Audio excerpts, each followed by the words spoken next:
everybody, welcome into the Wisconsin Live Desk. Haley Spittler here with you at noon on your Wednesday. And of course, right now, things looking a whole lot calmer outside than they were last night. We'll take a live look here at AmFam. Of course, roof open, sun currently shining.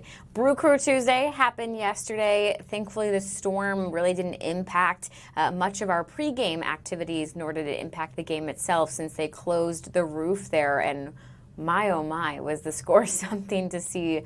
22-0. Brewers once again getting a victory on Brew Crew Tuesday. Also some some crazy records that they tied last night with a 22-run difference in that victory. Bad day to be the Seattle Mariners. But as I mentioned, certainly the big story today, which we'll continue to talk about, has been the storm damage. So we have some video that some of our crews have collected of this damage throughout Milwaukee County. Just it came up so quickly. Certainly some strong winds here as we take a look at a massive tree just sliced by those strong winds. Our meteorologist worked so incredibly hard last night as several tornado warnings for our areas kind of popped up. Look at this huge tree just completely uprooted on its side there. So again, this is the thing about severe weather. This is why we always kind of urge you to be weather aware and have a way to get alerts, because things just change so incredibly quickly, and these storms, they can enter fast but leave behind damage that's going to take some time to clean up. So again, throughout the Wisconsin Live Desk, we'll be bringing you some reports of damage. We'll try and get some live looks at some of those areas just that have been hardest hit, what they're doing today to kind of pick up the pieces, as well as talk with Brendan Conway with We Energies about power outages and how things are looking. Certainly they've been hard at work to try and get as many customers as possible to have their power back on. I know earlier today they were sitting at about 13,000, so I was just going to quickly look up their outage map, which actually I don't have to look it up because Adrian is ready to go here with the outage map. Huge improvement here, down to just now under 5,000 customers still without power. Like I mentioned, Brendan Conway is going to join us right here on the Wisconsin Live Desk to give us the very latest during the show here. But looks like the kind of highest impact right now in Milwaukee County, sitting just under 2,500 people in the dark. Then Waukesha County after that with just over 1,850 there of their customers without power here at 12:02. As a reminder, if you are somebody without power, maybe you're watching this on Fox Local on your phone, make sure and just report it. That's what they always say is the number one thing to trying to get the power back on is don't assume they're aware of your outage. Let them know that you're without power. That's kind of the step one to make sure that you can try and get those lights back on as quickly as possible. As we talk about the weather, I want to go ahead and actually bring in our meteorologist, Stephanie Barrichello, joining us here on the Wisconsin Live Desk. Steph, you had a very busy night yesterday. I tuned in. You did an excellent job of trying to keep everyone as safe as possible, but these really popped up so quickly, these storms last night. They did, and it was really fascinating to watch. So I was in the process of trying to find an older loop of radar to show you guys. So I'll try and do that as I'm talking here too, so that we can kind of dive into what we experienced yesterday. So first and foremost, yesterday afternoon, we had storms develop in southern communities, just thanks to some of the heat, humidity, instability of the day. And then out ahead of that stalled front north of us, so more so in central Wisconsin, there were more storms that developed, and in the end there were outflow boundaries that allowed more storms to develop. Those interacted with the already ongoing storms, and kind of just from there you get the picture of why we had little bits of rotation here or there. It was absolutely a messy evening as the Milwaukee area and the Waukesha area impacted by that line closer to about 640 to 645. It was in and out very, very quickly. But as we've been covering all morning long and even late last night, really did produce a lot of damage. The National Weather Service is out surveying right now. I'm sure you guys will be checking in with our crews out in the field too. They were going to start south of Richfield, or really southwest of Richfield, and then start to work their way southward into parts of Waukesha County and eventually Milwaukee County. I'll work on that loop of radar a little bit later on. But if you want to take graphics right now, Haley, you can see where those wind damage reports were really concentrated, and that's exactly the spots that were under tornado warnings. There were a couple of hail reports worth noting across Fond du Lac County too, as some of those storms developed. And then out towards the west, you can actually see near La Crosse and near the Dells a lot of tree damage. So the initial storms that developed right ahead of that front, those are the storms that produced damage northwest of our viewing area and out west towards the Dells and La Crosse. There was an active tornado warning at one point yesterday over Baraboo as well as the Dells. Fond du Lac we were a little concerned with early in the evening because there was a tornado warning, I believe in Waukesha County that then moved into Green Lake County. That's some of the storm reports that you see northwest of Fond du Lac. So yes, I mean, we were monitoring things down to the minute, essentially. Now, again, I zoomed in a little bit more on southern Washington County here. So this is essentially, the track that the National Weather Service was going to start on their surveying process. But you can see many more damage reports in surrounding areas, even some down trees reported in Bayside, which was kind of an isolated report. But even the spots that weren't under tornado warnings yesterday were still under severe thunderstorm warnings for the possibility of strong straight-lined winds of at least 60 miles per hour. So once again, it was a very impactful line of storms that moved through southeast Wisconsin. Now, it also brought in some decent rain. There were a handful of communities, especially within Fond du Lac, Dodge, and Washington counties, even into southern Ozaukee County, that picked up over an inch of rainfall. It was a torrential rain. I mean, it didn't last terribly long for southern communities. It was in and out relatively quickly, but in some of these northern spots, especially Fond du Lac, Dodge, Washington, where that line sat a little bit longer, there are communities that picked up well over an inch and a half of rainfall. Now, because it came down at such a high rate, some of it was absolutely some runoff, but we'd have to hope and think that that would be some beneficial rain, because remember, northern communities still under that moderate drought at this point in time, and we'll get that outlook tomorrow. It's all about, again, storm cleanup at this point in time. Now, on to your forecast. The rest of today is going to be quiet, everybody. We've got some scattered clouds out there right now, but that is all. The cold front has moved south. It moved south earlier this morning. Now it's stalled. In fact, it is still allowing for some severe weather near the Omaha area, but that cluster going to stay completely away from us. We're actually going to enjoy a high pressure system that's west that's going to move our way. So no weather problems throughout the day today. In fact, temperatures are going to be a little bit cooler today. We're looking at, mid 70s at best in the Milwaukee area, thanks to that wind off of the lake. It's light. It's only about 5 to 10 miles per hour, but enough to keep us a little bit cooler. And then dew points will stay quite a bit lower as well. In fact, dew points are still in the process of dropping. They're still a bit high in our southern communities, as you can see, Burlington to Kenosha. It's still a bit sticky, but notice towards the north, everybody else's dew points are in the 50s. So we're still in the process of seeing dew points dropping throughout the day today. So it will absolutely improve dew point wise going forward this afternoon. Our printer just went off. We have another storm report, this one outside of our viewing area, but that's, Haley, how the day is going to be as we have daylight and people outside surveying their own areas, as well as the National Weather Service out. I'm sure we will continue to see damage reports filtering in as the day goes on. But just to, circle back, National Weather Service is out, hopeful to get more details today, but they do have a pretty large area to survey.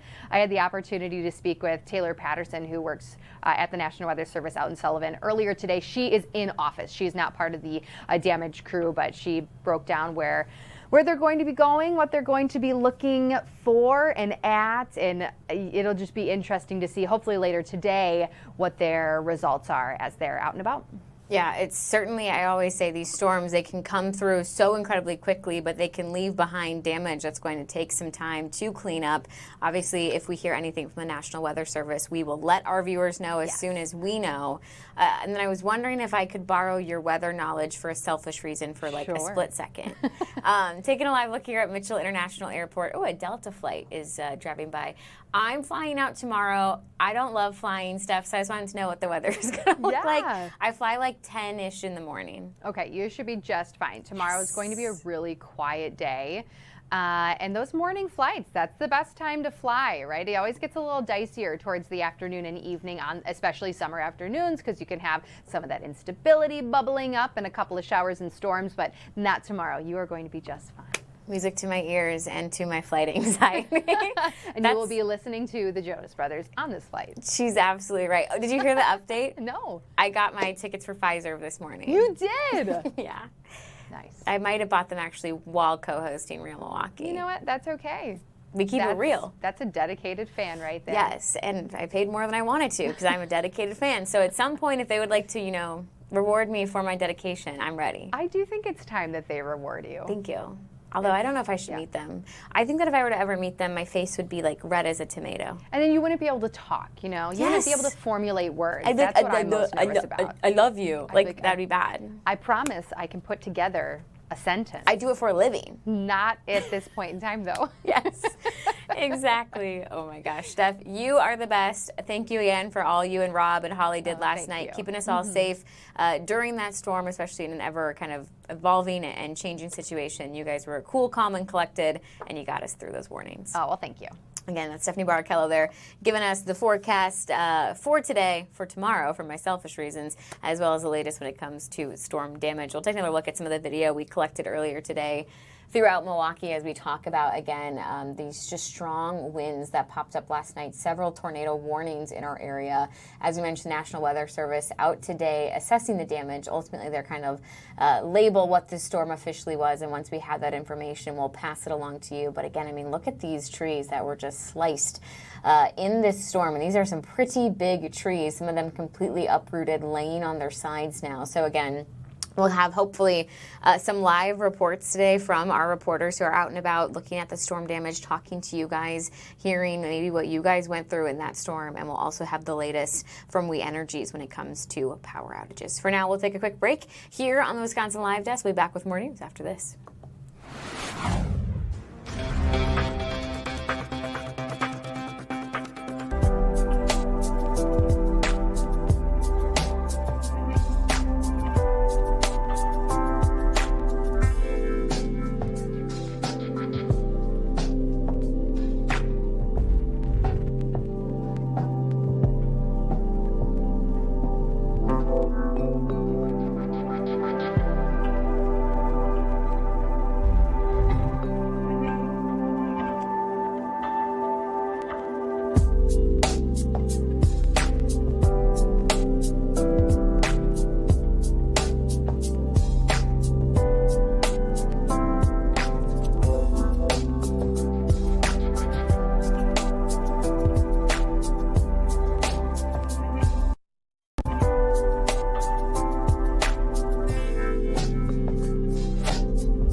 This is the Wisconsin Live Desk.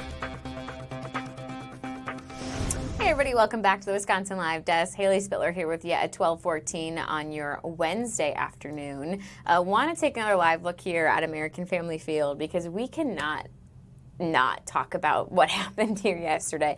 We were saying that we have a perfect record on Brew Crew Tuesday, which is very much still intact after yesterday. But did you guys see the score here?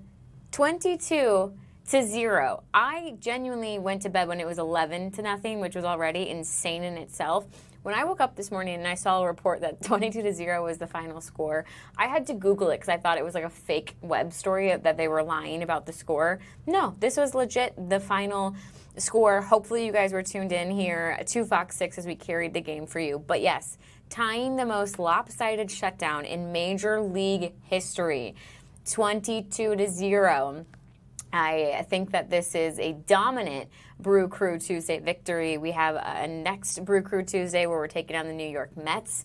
I don't know if we'll ever be able to achieve necessarily this much of a shutout, but we will happily take yet another Brew Crew Tuesday victory. I think we're just 2 away for the rest of the season here.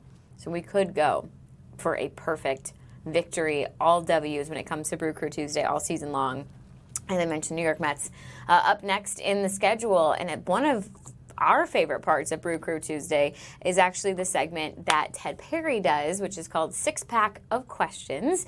Obviously, the Brewers, Wisconsin, we love a good six-pack of beer. But in this case, we bring your questions to specific Brewers players. We got to talk to Robert Gasser this week, one of the pitchers. Sometimes we ask you guys to help us submit these questions here on the Wisconsin Live Desk. So I thought it might be fun to actually show you the full segment that aired yesterday. Again, this is this week's Six-Pack of Questions with Ted Perry. Let's listen in. Of questions with Robert Gasser. Thanks for giving us the time here. Every pitcher needs a warm-up pitch, so we'll start with this. Cat from Kenosha. Pineapple on pizza, yay or nay? I'd say no pineapple on pizza. All right, I want to end this interview right now. I love pineapple on pizza. Good question from Sierra from New Berlin. What's your favorite uniform to wear? So many combinations. What makes you go, yeah, I look good? I'd like the blue road uniforms. I think it looks great with the hat. It pairs well. And if you have a nice pair of gray cleats to go with it, it works well. And the ones that say Milwaukee across the front. Yeah, those are sharp. Those are very sharp. Who's your best friend on the team, Sierra wants to know? Man, that's a tough question. I got a lot of friends. But I've built a good relationship with Chad over the last 2-3 years. Chad Patrick. Yeah, playing a little bit in the minors together and being here. Gotcha. A lot of people want to know this. Camden from Oostburg, Janet from Menominee Falls. If you weren't a baseball player, what would your life look like? I hope my life would be involved on a golf course somewhere, whether that be playing or coaching or being a starter. I do love golf in the off season. So, what's your handicap? Where are we scratched? I actually haven't played in a while since I had surgery. But before surgery, I got down to, I think it's 7 or 8. I shot a 75 back home, so I was happy about that. Robert from Milwaukee and Josh from Sussex want to know, what's your pregame routine? And Robert sort of adds, do you have any superstitions that you apply on game days? No superstitions or anything. I honestly like to keep it pretty chill. I feel like the environment out here is unpredictable and you don't have control of it, so I try not to take too much control of like putting particular music on or eating one specific thing. I like to keep it variable because I feel like that's kind of what happens out here. So what's the routine like? Oh, well, routine, I show up to the park at a decent hour, eat food, do our pregame meeting, and then usually hot tub, and then stretch, do a little bit of activation, go get another stretch for my arm, and then come out about 45 minutes, an hour before the game. And then around 45 minutes, I'll start running, and then I'll stretch again, like on-field stretch, and then do some stuff in the outfield with a core velocity belt, and then throw, bullpen, game. Ready to go. Yeah. Does William catch you or does Gary? Or both? Depends. It really depends on the situation. Okay. Here we go. Fishing question. Troy from Mount Pleasant. Have you ever used a Carolina rig to catch a bass? A Carolina rig? I can't say that I have. I was more of a Texas rig guy myself. Gotcha. Following up on that, what does fishing do for you? For me, it teaches me patience. I kind of like it when something goes wrong. It's like, okay, I got to deal with this right now. What does fishing do for you? Fishing, I feel like clears my head. Just being out in nature, I feel like that's the one place that I've always been able to kind of escape. And just, it's called fishing. It's not catching. If I go home empty-handed, it is what it is. I got to be outside, but catching a fish is great. You have no idea how I'm going to steal that line. As the great Robert Gasser says, it's efficient. All right, question number 6 of our six-pack. Steph from Whitefish Bay. Your arsenal of pitches is impressive, but if you could add one pitch that a teammate throws, whose pitch would it be and why? I mean, the obvious answer is Mrs. Fastball, but we'll deviate from that. Logan's changeup, I think, is one of the better pitches out there, so I would like to take that. Can you say to another guy, teach me that, or is that taboo? It's not taboo, but everybody's a little different. You know, he could tell you to throw it this one way, and then it does the exact opposite for you. So there's a lot of individual feel involved with throwing pitches and, you know, the mindset behind each one. Okay. We end our six-pack with a chaser, because that's what we do here in Wisconsin. You and 3 teammates become Mariners. Not Seattle Mariners, actual Mariners, and you have to sail from Milwaukee to Cleveland for a World Series, 700 miles away. Which 3 teammates are you taking on your vessel? Who's the skipper, who's the cook, and who's Gilligan, if you know that reference? Gilligan? Gilligan. Gilligan, the guy who you're likely going to screw, who's going to screw things up. Oh, geez. Well, I wouldn't want to really pick anyone to screw up. I'd probably pick my most 3 Okay, so intelligent. who's coming along? Probably GA, because he's an outdoorsman. Okay. That's Grant Anderson? Grant Anderson. Okay. I would probably say Ashby, too, because he's quite the outdoorsman. And then honestly, probably DL. Like, those 3 guys are... We got 4 pitchers on board. Yeah, they're smart. They're, you know, they have got some knowledge about the outdoors. I feel like they'd be serviceable out there. And you know how to work a boat. No, that's their job. Okay, all right, very good. All right, Robert Kasser, thanks for taking the time on Six-Pack of Questions. Thanks for having me. I appreciate it. Again, that was the 6-pack of questions that Ted Perry had for us yesterday on the Brew Crew Tuesday. Pretty soon we should find out who's the next player that we're going to get to chat with, and we'll start asking for some new submissions. So start thinking now, because now you've got a good kind of idea. Obviously, some of these very much sports questions, as we asked him kind of which pitch would you like to steal from the arsenal of your other pitchers on the teams. Some of them are so random, like who do you want on a boat? So again, you can really think of anything. We started that one out with pizza or pineapple on pizza, yes or no? And it seemed like Ted and Robert there were split. So let's bring in, I think I can only see Delaney. Let's see if we can maybe see Adrian in the background. As he rolls over. Delaney and Adrian here. Adrian's going to have to give us more of thumbs up, thumbs down. Pineapple on pizza. I don't mind it. Okay, don't mind it. Adrian's a thumbs up. Passionate about your pineapple, Adrian? Passionate, no, but it's fine. Okay. I think I'm kind of with you guys. Like, if somebody ordered pineapple on their pizza and they offered me a slice, I will happily eat it. If I'm ordering my own pizza, I'm probably not putting pineapple on it. But I just like to live my life with that saying, like, don't yuck other people's yums. So also, like, I'm not offended by it. Like, do what you want to do. No, I think it's fine. It's not like the end of the world if it's on there. Yes, exactly. All right, cool. Are you thinking of questions for the next 6-pack of questions? I know I got to start thinking about brewing them over. See what I did there? I do. That was a good one. That was a good one. Again, our next Brew Crew Tuesday against the New York Mets. So much fun. We hope that they continue to win, and maybe they can do this one again. 22-0. That was crazy, you guys. Again, tying the most lopsided shutout, in Major League history. It's a real score. No typo there. 22-0 yesterday for the Milwaukee Brewers against the Seattle Mariners. We'll see what they do next as this series continues right here at AmFam over the next couple of days. But a reminder, after the Seattle Mariners are in town, it will be time for the Atlanta Braves to pay us a visit. And eventually those 2 teams are actually going to go to Williamsport, Pennsylvania for the MLB Little League Classic, which we are so excited that our very own Lily Zhao is traveling for. So she will start bringing us some reports live from Pennsylvania beginning Saturday. The game itself taking place Sunday night. Again, I love the connection between the Atlanta Braves and the Milwaukee Brewers when you think of the legacy that is Hank Aaron. Also, I just love the idea. We talk about how exciting the Little League, World Series is for some of these players just starting out their career, and now bringing back some of those guys who have actually made it in the majors for a game at that field with the MLB Little League Classic. Again, this year it's going to be the Atlanta Braves, the Milwaukee Brewers. Game is Sunday night. Lily's reports start for us Saturday. Can't wait to see her experience really there in Pennsylvania. As we talk about our sports team traveling, TVV is going to be hitting the road here. Well, actually the skies here pretty soon to go to Denver as we get ready for another game in preseason for your Green Bay Packers. They're taking on the Denver Broncos this Friday at 8 p.m. TVV, Mickey Leach, his photojournalist, traveling once again to bring us the very latest. Might be a tough game here. Obviously, Denver did an excellent job last season. It's also preseason, so you never know. Are your starters really going to play? If they are, is it just going to be for a play or two? Are they going to be in there for the whole game? Is it more of a fight for people trying to make the roster, getting that playing time? So again, this doesn't really impact the real season anyway, as you look at that loss that we saw last week to the Steelers. But it's always just exciting to know that it is a game day and the Packers are going to take to the field in uniform, and we'll get to see that again on Friday when they go to Denver. And then after that, we got another preseason game with the Arizona Cardinals. That one happening in Green Bay. And then crazily enough, less than a month away from the NFL season officially kicking off, starting here with rival, the Minnesota Vikings.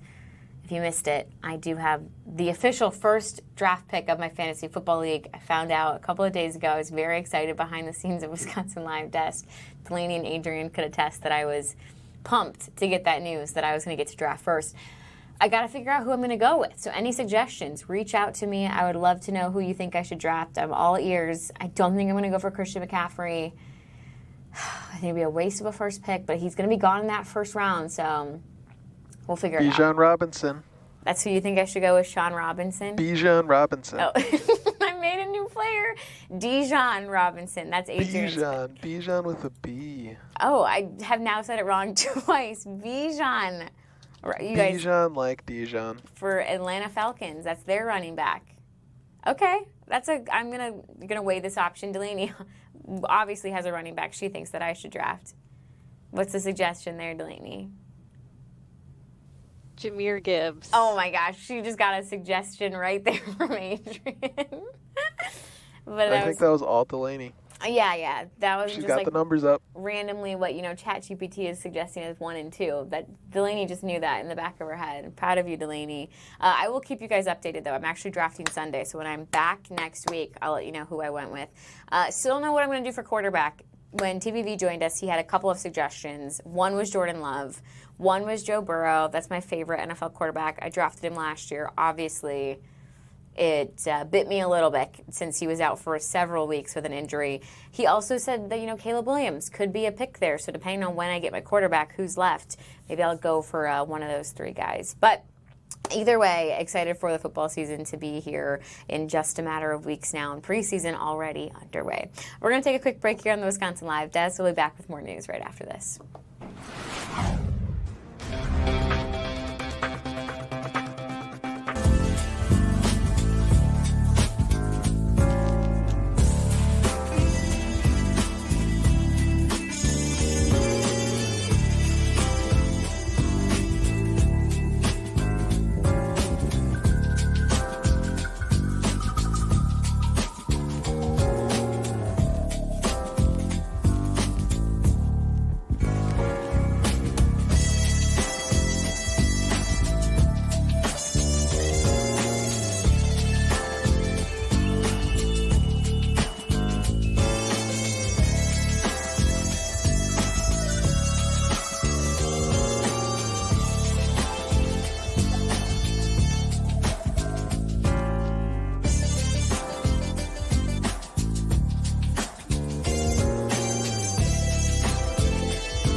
This is the Wisconsin Live Desk. Hey everybody, welcome back to the Wisconsin Live Desk. Haley Spittler here with you at 12:30 on your Wednesday afternoon, and want to right away bring in our reporter here, Bill Miston. Bill, you've been on the scene of breaking news for a couple of hours now. A fire broke out at a seminary in St. Francis. What's the very latest on this situation? Yeah, well, St. Francis Fire says that they started getting calls at around 9:30 this morning for a fire at the St. Francis de Sales Seminary here in St. Francis. Those that may be familiar, it's a large piece of property owned by the Archdiocese of Milwaukee on South Lake Drive. I'm going to step out of the shot to give you an idea of what we're looking at as we're just beyond the fence line here, and then off in the distance you can see Henny Hall. That's the seminary building that's been undergoing extensive restoration work for some time now by the seminary for the installation of priests and things like that. And the building was built in 1856, so it's a building from the middle of the 1800s and has been here for a very long time. A lot of extensive work has been done to prepare this building for its use by the seminarians. The expected plan was for work to be done in 2026. We know that contractors, you can kind of see there in the front, let me kind of take a look and see here. You can see, if you could pan up a little bit, Mike, there you go, right there. That's the front of the seminary, where it's a porch where fire officials say contractors were doing work today when a fire started. That was around 9:30 that calls started coming in that there was a fire possibly extending into the walls. It does appear, fire officials say, that the damage was contained to the exterior of the building, which is presumably very good news for this, but still unclear as to the extent of the damage. We know that fire crews have wrapped up here and gone, but that there would be fire investigators that would be out here, as well as conducting interviews and things like that to try and determine what the origin of that fire was. So thankfully no one was hurt. The building isn't occupied. A lot of work is being done again to restore that building, first built in 1856. And so we know that, according to the rector, Father Strand, with the seminary, that the contractors were doing work on the porch of the seminary when that fire started.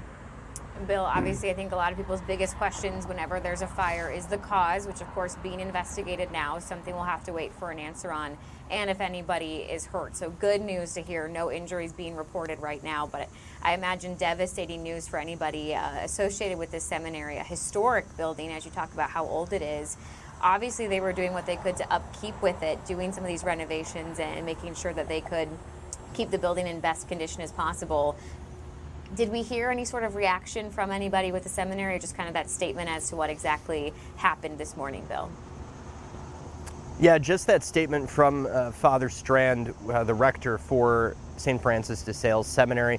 But we do know through postings by the seminary, as well as its quarterly newsletter, just the amount of work that's being done to do restoration work to this building, updating the building, putting in new mechanicals, new windows, electrical systems, all that type of thing, that a new fire suppression system. So again, it doesn't appear that the fire extended into the building, and so thankfully it doesn't appear that there was a need to utilize that fire suppression system, which, if that was the case, no doubt would have caused some significant damage to the work that has already been done inside and potentially outside on the facade of the building. But really just a fascinating and important piece of history here in the Milwaukee area. The Italianate style design of the building. It's 4 stories, and then there's several other buildings that are come off of it, used by the seminarians here for the installation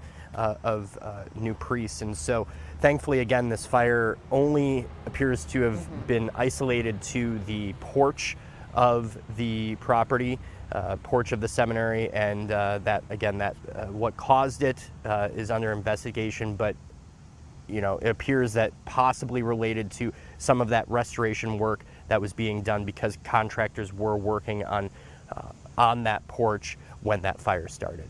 And again, we of course will let our viewers know as soon as we get any sort of information as to what exactly the cause of the fire is. But it has been extinguished. You mentioned the fire crews have since left the scene. So we appreciate you joining us here on the Wisconsin Live Desk with the latest on that breaking news situation. And again, we will certainly let you know if we learn anything new. We know a lot of people probably very much invested in this story and the historic building that has been impacted. But to Bill's point, again, nobody hurt, which is a good piece of news in this outcome.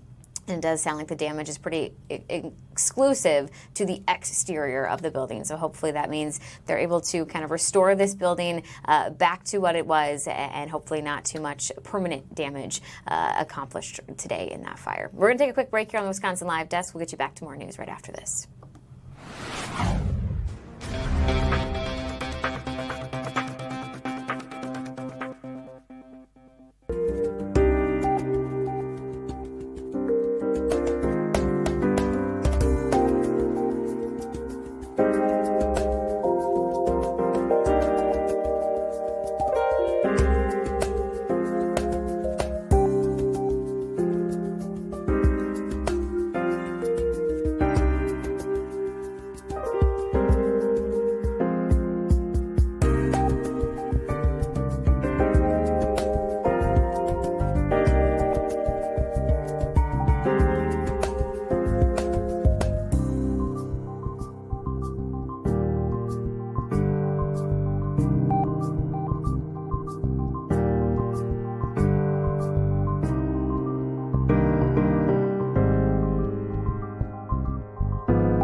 This is the Wisconsin Live Desk.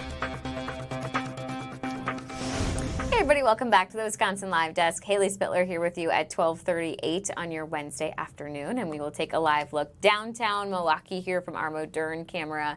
Certainly a cloudy day out there, but much calmer weather today than what we saw last night as we dealt with severe weather. Certainly several severe thunderstorm warnings. We had tornado warnings in our area, and we know for many of you, you are left to pick up some of the damage this morning. Lots of downed trees reported, and the National Weather Service currently out right now assessing that damage. Ultimately, they will label what exactly this storm system was yesterday that hit us so hard, and as soon as we have any updates, we'll bring them to you right here on the Wisconsin Live Desk.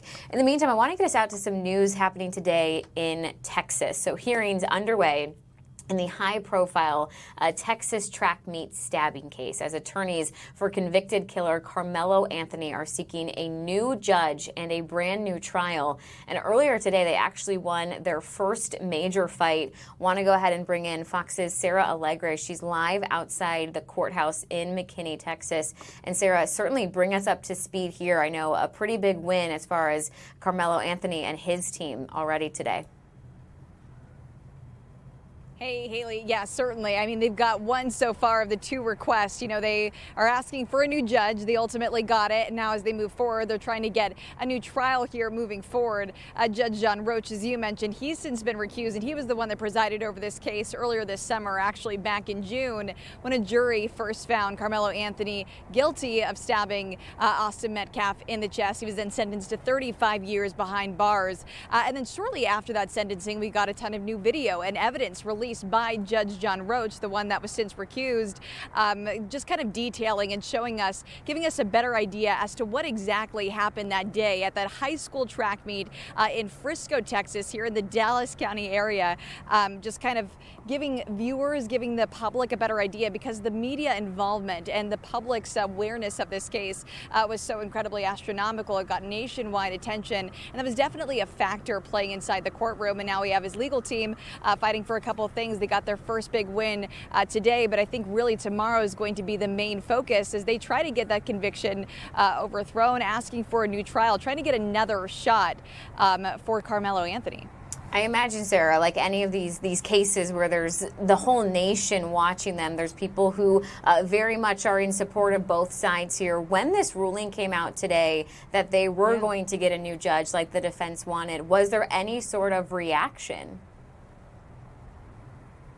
Yeah, we had a reporter inside, and he said the moment that happened, you've got cheers. And I was actually going live here outside when Carmelo Anthony's supporters were walking down the steps that you see behind me here at the Collin County Courthouse, cheering, applauding.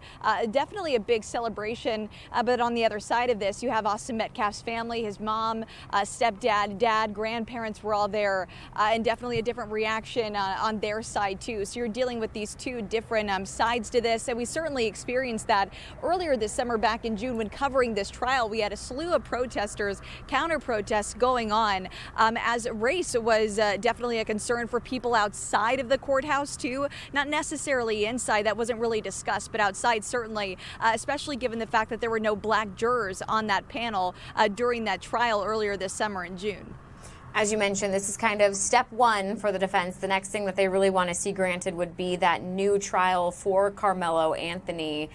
Is there any sort of a timeline when we know when that decision would be made? I know the request is going to be made here, I believe, tomorrow. Any sort of timeline as when a judge would say either yes, we're going to grant this, or no, you're not going to get the new trial?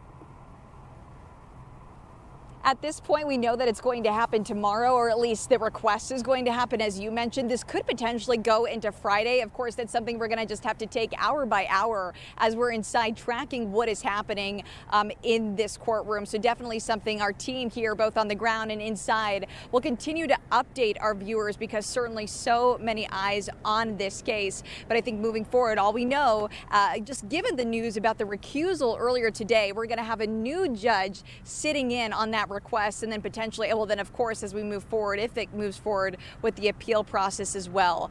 No word on who that would be moving forward, but of course, as we get that information, we'll update you. And of course, if the trial doesn't get approved, that new trial, can you just remind us what Carmelo Anthony was already sentenced to when he was found guilty a few months back in that initial trial, Sarah?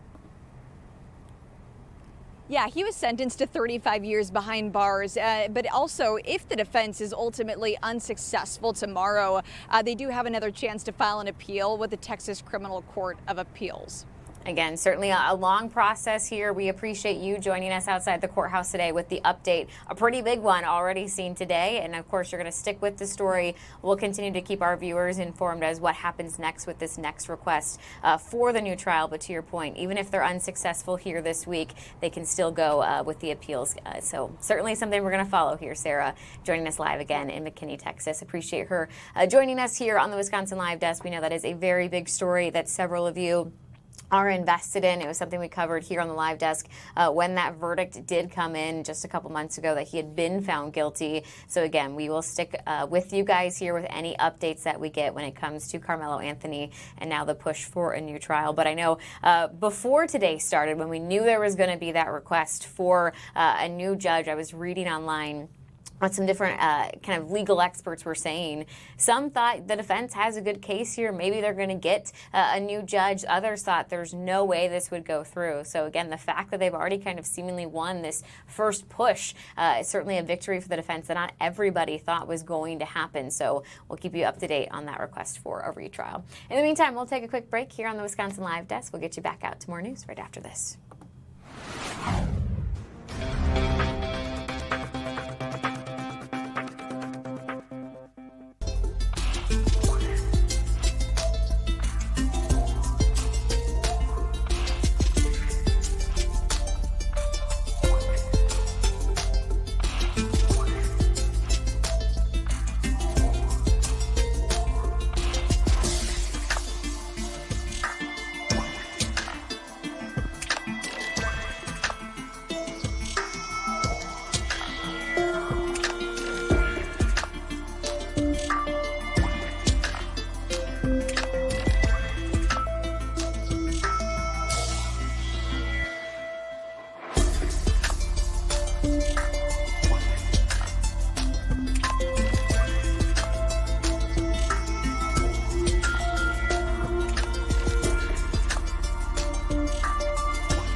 This is the Wisconsin Live Desk. Hey everybody, welcome back to the Wisconsin Live Desk. Haley Spittler here with you at 12:47 on your Wednesday afternoon.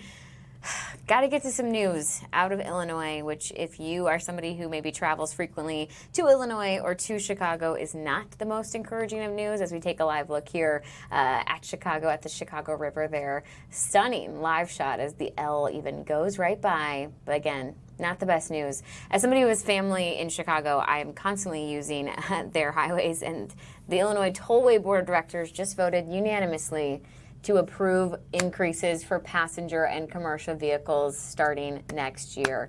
So the board approved the toll hike in an 8-0 vote. Under the plan proposed by the officials earlier this year, iPass users, you are going to have to pay about 45 cents more per toll beginning January 1st, again, of the new year, 2027. For commercial vehicle tolls, that's going to increase by about 30%. The plan also calls for inflation-based toll adjustments every other year beginning in 2029. The increases are part of the Tollway's Driving Connections Capital Program. It's a 15-year, $26.5 billion with a B plan that includes road improvements, bridge projects, and efforts to reduce congestion around the tollway system through 2042. The tollway has said it does not receive state or federal tax dollars for maintenance and operation, so it relies entirely on toll revenue. This increase is actually going to be the first of its kind since 2012. So we haven't seen this in 15 years. But again, if you are a passenger vehicle per toll that's being impacted here, 45 cents more every single time you drive through it. Again, I just want to emphasize nothing for the rest of this year. You're not going to see these increases until January 1st. That's when they take effect.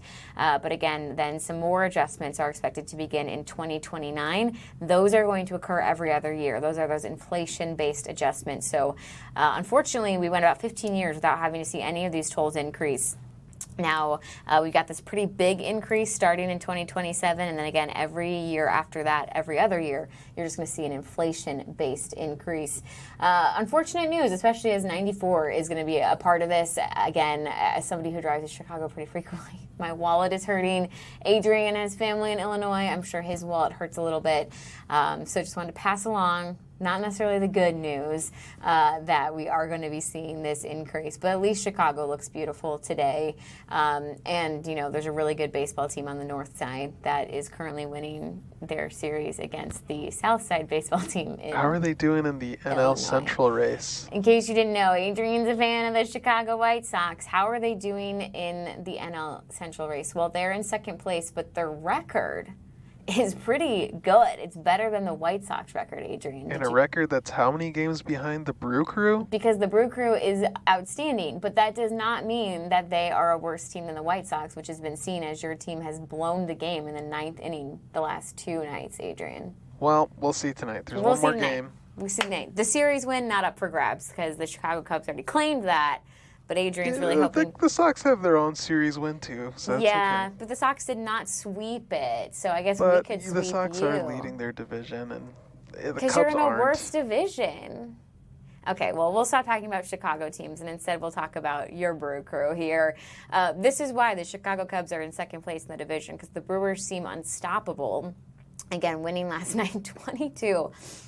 Every time I see this, it blows my mind. If you missed it, I cannot stay up super late. So when I went to bed last night, I was watching the game for a little bit on Fox 6. It was 11-0. When I woke up, they had doubled that score, 22-0. It had to have been electric inside AmFam yesterday. I was telling Delaney when I saw the score that I was assuming that the Mariners must have brought in a position player at some point to pitch, which is what results in this just runaway lead. Normally that's what happens when, you know, your team is just getting crushed. You don't care anymore. You've given up. You know you're going to lose. You put in a position player to pitch. But also, I guess in this case, for the Brewers, they said, why waste a good arm? We're clearly winning this game. We'll put in a position player as well. And your catcher didn't even allow any runs to be scored anyway. So certainly an interesting game last night for the Brewers. One for the history books as they tie the most lopsided shutout in Major League history with that 22-0 victory.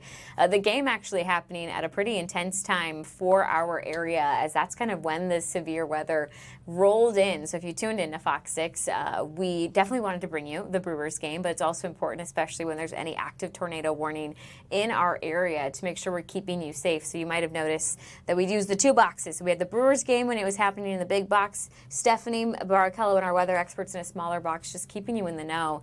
Because again, as I pull up some of the damage video here that will get playing, it was a system that came in very fast. Again, tornado warnings. We had severe thunderstorm warnings that popped up in our area, causing a lot of damage, which continues to really be the main story for us today. The storm comes through, and then afterwards comes this cleanup process. We know many of you dealing with this headache today, especially when it comes to down trees, and that is the story that Bria Jones will be working on today. She's joining us live right now in the weather truck. I know right now you're kind of on your way to the areas that have been hardest hit. So let's just start with that, Bria. Where are you guys going today to kind of find some of this damage?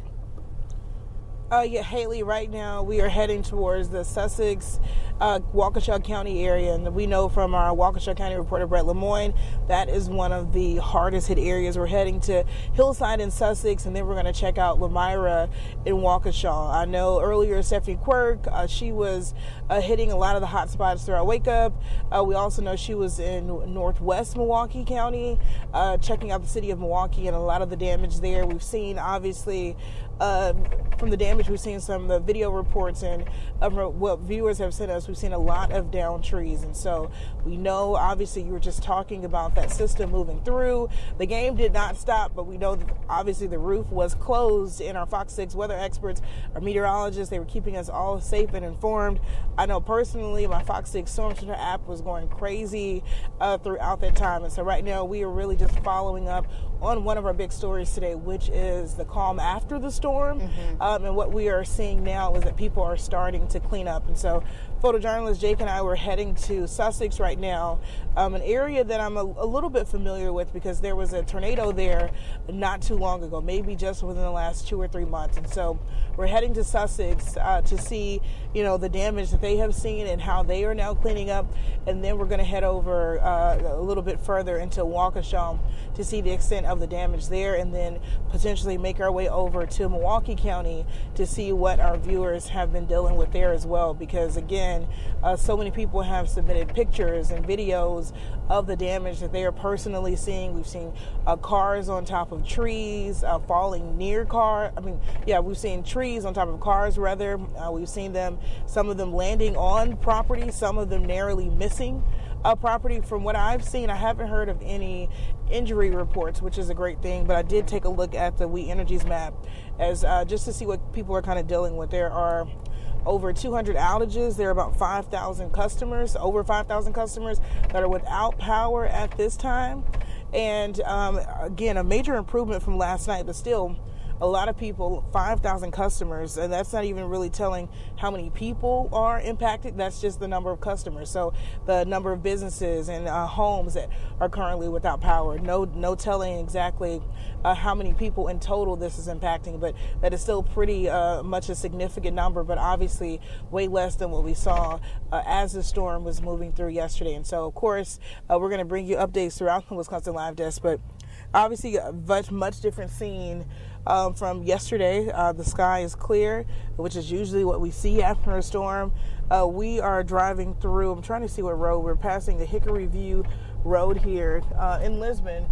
We're on Hillside, and so we've made our way to Hillside. This is the Lisbon, Sussex area, and I have not seen any damage just yet. Jake, have you seen anything?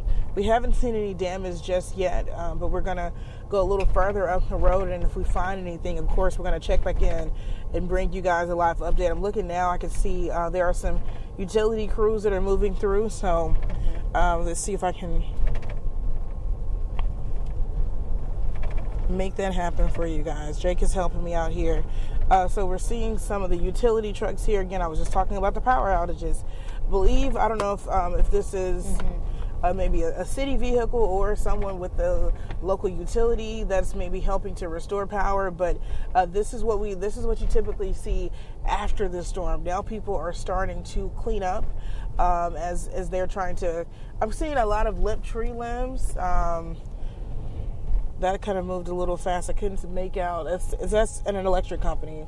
It says MJ Electric, and so we're seeing some of the utility trucks around the area. I'm even seeing some cones just up the street here. So we're going to check this out, and of course, maybe Jake, if we could turn around here.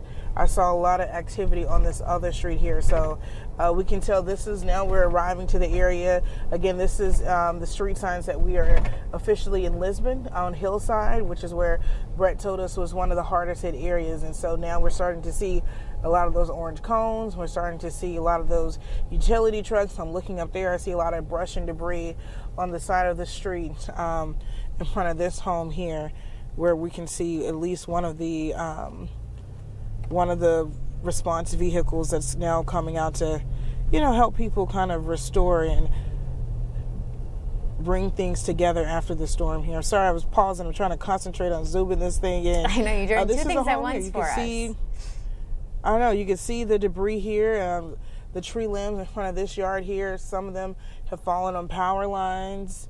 This is on Hillside, and on the other side of the street here, this tree didn't necessarily snap at the base, but definitely you could see that this tree here, there's a lot of down trees in this area and limbs that have snapped and are now dangling. And so we obviously are going to survey the area a little bit more. But again, this is on Hillside. This is in the town of, we're in Lisbon. This is the Lisbon, Sussex area in Waukesha County. And so again, just here on Hillside, I've already seen at least 6 different vehicles responding to the aftermath of the storm here. I'm seeing somebody leaf blowing over there, trying to blow the debris to the front of the street as well, so that they can kind of bag it up and clear it out of this area. So that's what we're seeing now. And I saw a lot more activity, I think, just down the road. And so we're going to check that out for you as well. And we'll let you know as soon as we get there, and we'll bring you another live report, Haley. As I say, Bria, it certainly didn't take you too long once you got to town here to start finding some of this damage. So we appreciate you showing us kind of the initial damage you found. And again, we'll give you some time now to go out to talk to some of these homeowners to kind of assess the damage. And we will see you back here on the Wisconsin Live Desk shortly. Again, Bria Jones, they're reporting for us on the storm damage that they're finding kind of, really throughout Wisconsin right now after these severe storms popped up so quickly last night and certainly caused a lot of damage. To Bria's point, I also have the FOX6 Storm Center app, and mine yesterday got very busy between severe thunderstorm watches and warnings. And then all of a sudden I saw that Waukesha County had a tornado warning. I live in Wauwatosa, so I figured this could be coming my way very quickly, and it did. I actually have two phones. I have a work phone and a personal phone, and they both had the kind of phone alert go off as well as my FOX6 Storm Center app. And by the time I tuned into our coverage, I knew I needed to go to my safe space. So I went there yesterday. And again, obviously, we're glad that people did take these storms seriously. They got to cover. They were safe, hopefully, as we haven't heard of any injuries yet while they kind of ripped through our area. Certainly some strong wind here. So again, National Weather Service out today. They are also assessing the damage. As soon as they kind of decide what exactly this storm system was that hit us, we will let you guys know right here, whether that be on the Wisconsin Live Desk, in our Fox Local app, or in one of our afternoon newscasts. As soon as they have a decision, we're going to pass that along. We're going to take a quick break here on the Wisconsin Live Desk, then we're going to get out to check in with our reporter, Brett Lemoyne, right after this. Stay with us.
This is the Wisconsin Live Desk.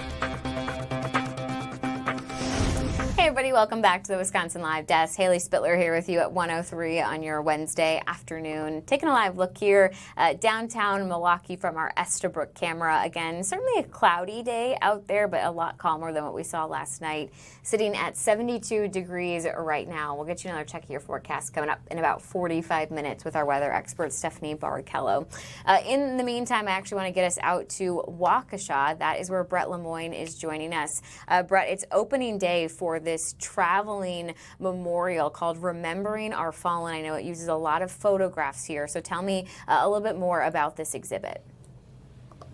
Yes, this is to honor the men and women who died serving our country during the global war on terror, U.S. service members. It is such a sobering sight, Haley, to walk into this room. We're at the Schutze Recreation Building on Baxter Avenue in Waukesha, just along the Frame Park and the Fox River. It's such a sobering sight to see. There are thousands of pictures, more than 5,000 photographs of these service members that are on display here. And each one has not only a photograph of their time in service, but also a time kind of representing their personal lives too, showing the dates that they died and the location that they were from. So incredibly moving here, and obviously this is also marking 25 years since the September 11th attacks next month. This is also to highlight and to show the 11 individuals here, men and women from Waukesha County, who died in the war on terror. Just so many thoughts and so many emotions as you take a look at these images here. This was something that the city of Waukesha had wanted to do for a long time, bring this traveling memorial to Waukesha, and it just worked out perfectly that they were able to accommodate the traveling memorial. It had just left Minnesota last week. From here it goes off to Ohio. There was a lot of activity just this morning bringing it here, Haley. There was a motorcade with not only veterans but also law enforcement bringing it from Oconomowoc to the city to get set up. It took a couple of hours to unpack and unfurl all of these banners. I want to bring in Joanna Adamecki here from the city's Parks and Rec department. You were really responsible for getting the memorial here this year. What does it mean to you just to have this here in Waukesha?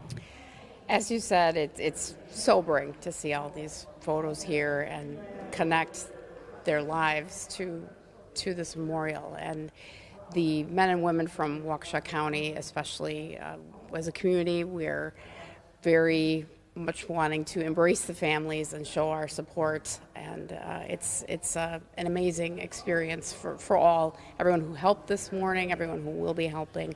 Lots of people have stepped in to do that.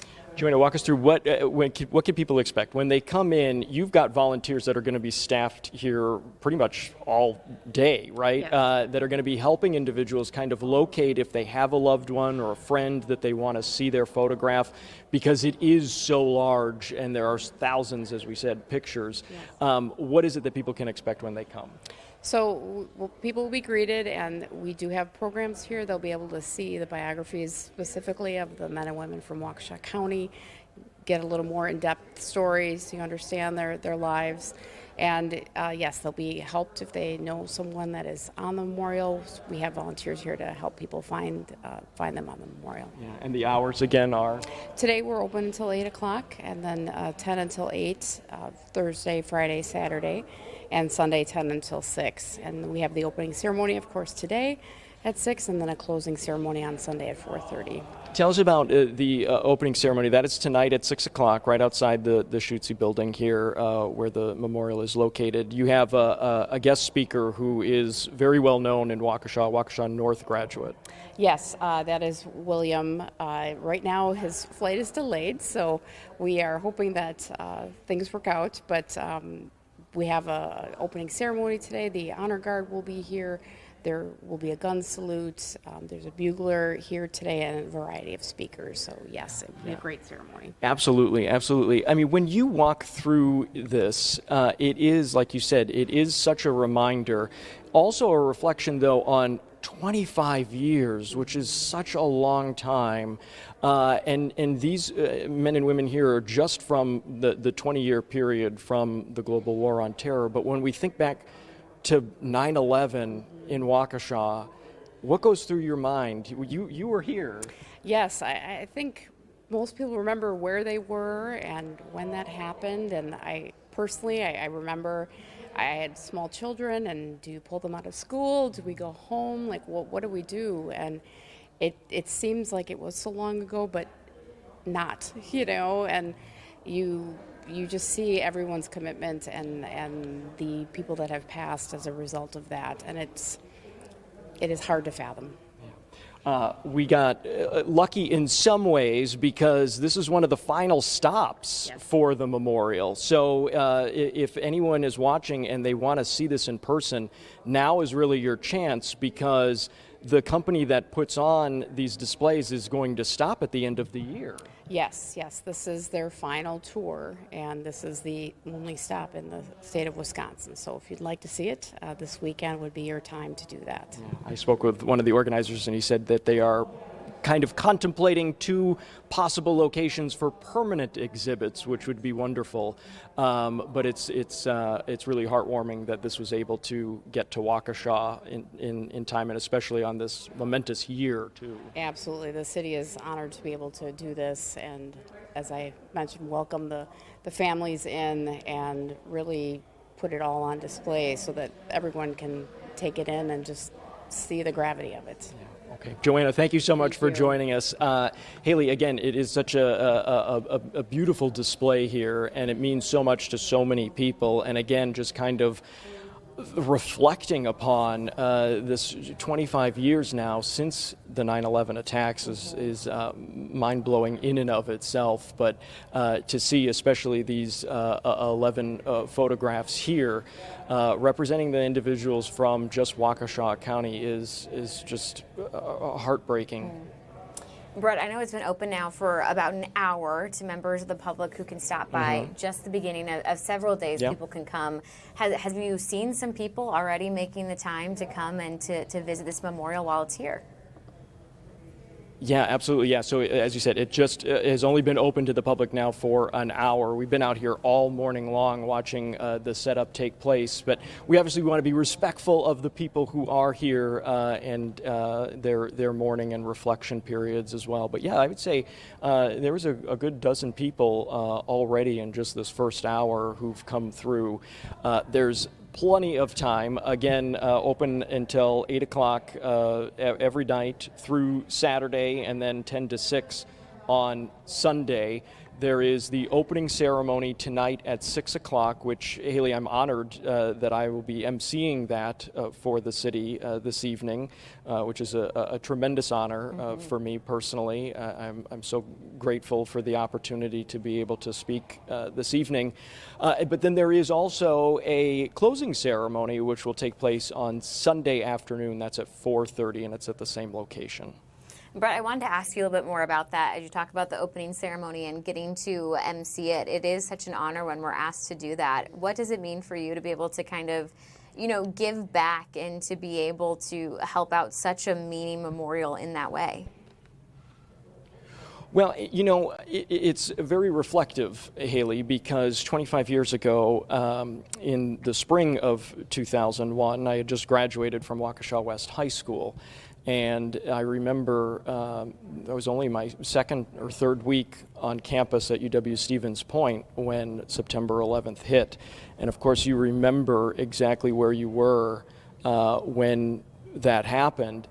But I think of so many of my classmates who were called to serve and served proudly and, represented Waukesha in such an amazing way. I know one of them is going to be here tonight, Adam Kindred, who served in the Army right after graduation, and he was one of the people that was on the committee to get this memorial here. So I come in some ways with such great pride for those folks like Adam who not only gave of their time and sacrificed so much on the battlefield, but also are now, thinking of how they can give back and how they can keep these men and women's, memories alive and to show their families in every community that this stops in that they're not forgotten. Yeah, absolutely, Brett. I think sometimes people get lost in numbers, and this is just such a huge reminder that these aren't numbers. These are individual people. These were loved ones. These were family members, and it's a beautiful way of seeing that, but also, to your point, a heartbreaking way of seeing that when you see just how big this memorial is. But definitely a good opportunity to take some time to reflect, to remember, and to honor those who did lose their lives really fighting for our country here. So glad this is in Waukesha. Again, the only stop in Wisconsin, and we have until Sunday, right, to make our way over here and to get to see this. That's correct. Yep, it'll be here at the Schutze Building on Baxter Avenue through Sunday. And again, this is the last opportunity that folks have to be able to view it, really, until it retires at the end of this year. And we're going to hear from some of the organizers who put this together tonight on Fox Local Mobile and on FOX6 News at 5 o'clock. And Haley, sadly, I mean, the memorial is not even complete. They still keep adding to it. They still have about 1,500 photographs that they need to add to make it essentially a complete memorial. But they have to wait until they are able to get enough photographs for each banner. So it takes time. But again, that just kind of adds to the weight of this, right? That this is not even a complete picture. Because of just the tremendous amount of lives that were lost. Yeah, absolutely. Again, a good opportunity to go and to remember those lives lost. And we don't have to go too far, right here in Waukesha before this memorial, to your point, kind of retires in just a little bit. So we're fortunate that we are on the list of stops here before that happens. But Brett, thanks so much for joining us here on the Wisconsin Live Desk. Again, Brett also going to be emceeing that opening ceremony tonight at 6 p.m. in case any of you guys are going to be out there. But glad that we have a couple of days here to make sure that we can all find some times in our busy schedule to go and to see this memorial, and again to honor those lives lost, and to think of their families and all the people who lost loved ones in this way, because again, it's so much more than just a number. These were people with their own stories, and it's obviously a huge tragedy, and that's why these memorials are so important, that their legacy and their lives and all of that can continue in this way. All right, we're going to take a quick break here on the Wisconsin Live Desk. We'll be back with more news right after this.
This is the Wisconsin Live Desk.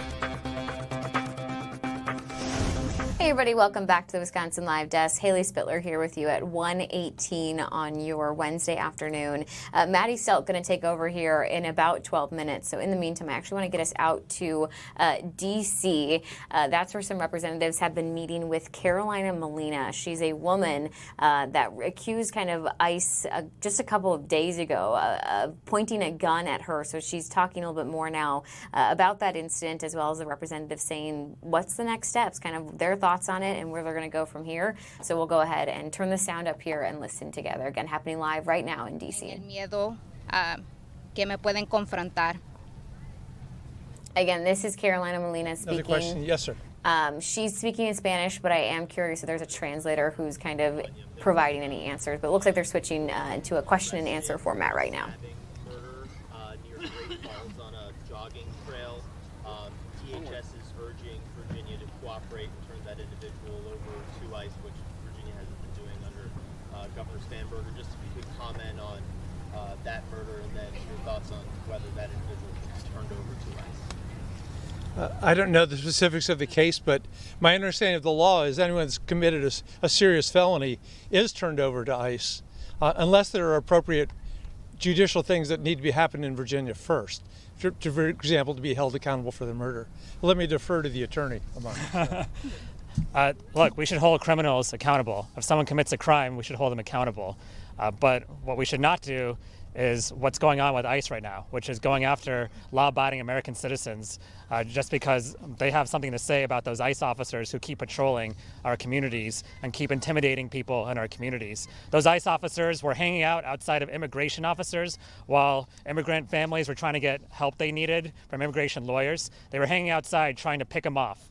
That's not what we ask for when it comes to immigration enforcement. What we ask for is to keep our community safe and follow the law, but what's not happening is accountability for ICE officers who harass and intimidate and pull guns on American citizens. Correct me if I'm wrong. So in the video that I saw, the ICE agents accused you of trying to run your car at them? Is that what they accused you of? And then what preempted the gun pointing? Yes, they accused me that I was trying to run them over, but obviously in the dash cam prior to me recording with my iPhone, they were just accusing me of following them around, which is completely false, as I am not going to put myself in a situation that can cause me bodily harm because I am a mom and my kids come first. So now you're in a situation where you have to prove your innocence and there might not be video for it, or what's the problem with vindication? Can you reframe that? What issues you're running into now, and for anybody to show exactly what happened? Yes. How do you prove your innocence? I feel like they're trying to make me prove my innocence when I am innocent in this situation. I'll just add that in so many situations, there is not a camera. And so then it's the ICE officers sometimes making up stories about the person they have harassed or intimidated or pulled a gun on. If not for her dash cam on her car, I don't know what would have happened to Carolina Molina. I don't know what sort of evidence she would have had to prove her innocence in that situation. But because we have the video there, and because we had the video in the situation of Renee Good, we have evidence in some of these cases that ICE is doing the wrong thing, and in some cases it's fatal. Congressman Meyer, there was the incident, I believe, just a day after Ms. Molina's involving Mr. Jose Mejia. His story is obviously getting a lot of publicity as well. Looks like he got the living hell beat out of him. Can you comment on that? I know your office put out a statement about that as well. We're certainly very concerned that it's the same group of ICE agents running the corridor along Columbia Pike that have been involved in, and a couple of other things that we can't talk about yet because we don't have clearance from the people. The people were actually, as near as we can tell, disappeared, so they're not around to talk to. But yeah, the fact that he's walking to work at 6:30 in the morning and people pull up, immediately start running after him, and he didn't know who they were, and so they ended up, tasering him in the back. We don't yet know how he got so badly bruised. He insists that the next thing he knew, he woke up in the hospital. We've been interacting with the local Commonwealth attorney and with the lawyers to make sure that he can get the MRIs that he needs. Apparently he has a brain bleed. There's much more still to be discovered about that case. The real concern is it's the same reckless, out-of-control ICE agents that are causing havoc in our Northern Virginia neighborhoods. Congressman, have you gotten any sign from DHS that they'll cooperate with this investigation, say your opening? We are only announcing the investigation right now, so no, we have not. And frankly, I would be thrilled if they would, but we expect that the investigation will have to go forward with strong leadership from the 3 committees. Related to that, according to new ICE policy, the agents are going to carry body cameras, but they're saying they're not going to release them unless it's in their best interest. We'd certainly like to release them in all cases. In fact, if for any reason they can show body cameras that Ms. Molina is lying, that would be, a fascinating thing. That would strengthen their case. In the meantime, the fact they won't release them makes us believe that she is absolutely telling the truth. Have you asked for those videos? Because in the case of Mr. Mejia, are there videos? We don't know that they are, but yes, we have asked. And in the investigation, as you'll see as you read it, we're asking for all of that data. Yes. Congressman, real quick, now that the ICE agent that assaulted Ms. Molina has been identified as Martin Lagunas, what accountability do you think that he could expect in a Democratic majority should you retake the House? Yeah, I think any ICE agent that breaks the law, pulls a gun on someone, shoots them and kills them, needs to be held accountable. They need to first be fired. That's a good start. And then they need to be held accountable, even criminally accountable, if the criminal laws address it. And so we need to stop seeing an administration that continues cover-ups for ICE agents who do the wrong thing, even when it is fatal. That is unacceptable, and we need better. We also... Do you think you'll call him before Congress in the new term? I would love to have him before Congress to explain his actions, absolutely. I also want to add that we are, I think, pleased that the Commonwealth attorneys in both Fairfax and Arlington are looking into the respective, the Molina case and also the Mejia-Hernandez case.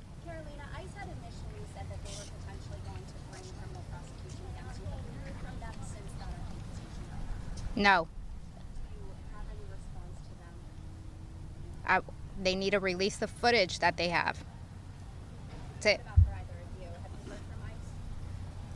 I have not heard from ICE. I will say that if they had anything on her related that could lead to criminal prosecution, they would have released it by now, and they would have moved forward with the prosecution by now. In many other cases, they have ginned up charges against people that they consider hostile to ICE and moved forward very quickly and swiftly. So it's very telling that they have not moved forward with anything with Ms. Molina.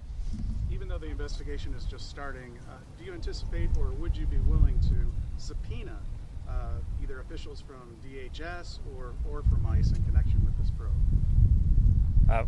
Currently the Oversight Committee, the Judiciary Committee, Homeland Security, we don't have the subpoena power on the Democratic side. We have to defer to the Republican side, which is... Again, we are listening in live right now to D.C., hearing from some lawmakers on what they want to see as far as charges and changes after an ICE incident that happened earlier this month in Virginia. Obviously hearing kind of one side of this incident. Perhaps at a later date we'll be able to hear from some of the ICE officers involved or just anybody from that agency.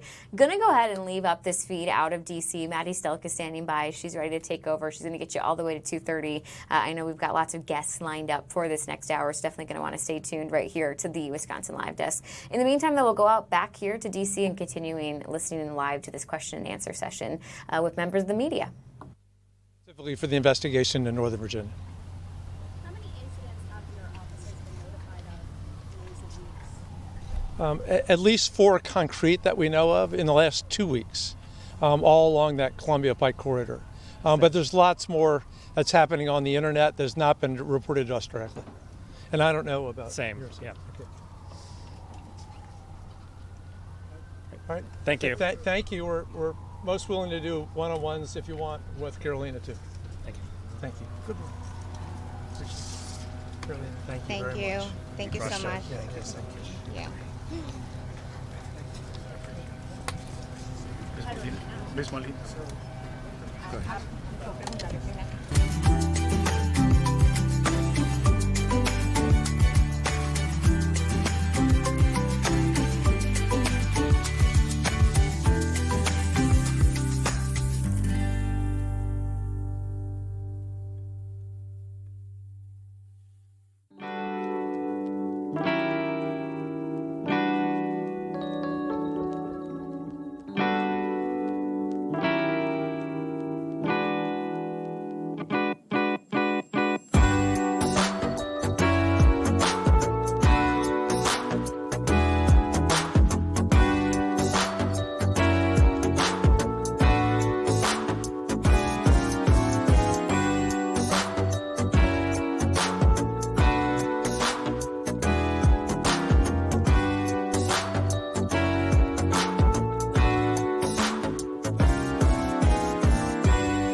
This is the Wisconsin Live Desk.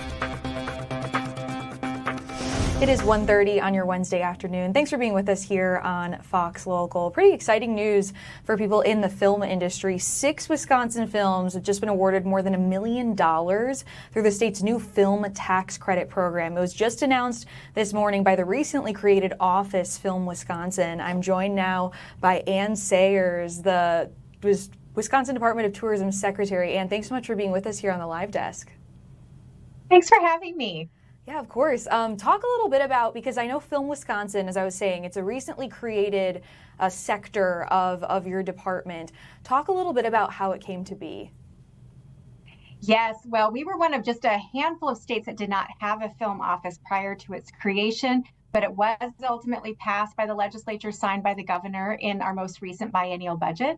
So since that date, we've been rapidly building this out and creating a program that is going to last Wisconsin for the future and really help support this creative industry that has such economic promise for our state. When we take a look at some of the films, the 6 films rather, that are being awarded this money, talk a little bit about how the selection process, or what it looked like when deciding which ones would get the money. Sure, there were a lot of applicants or folks interested in this program. So we've done everything we can to give everybody a fair shot, make sure these applications were really well completed and thought through. And our team just took a look at what held the best economic promise for the state, looking at some of that direct visitor spend. You know, each production brings lots of people in. That means hotel room nights, that means restaurant visits and other kind of incidental spending.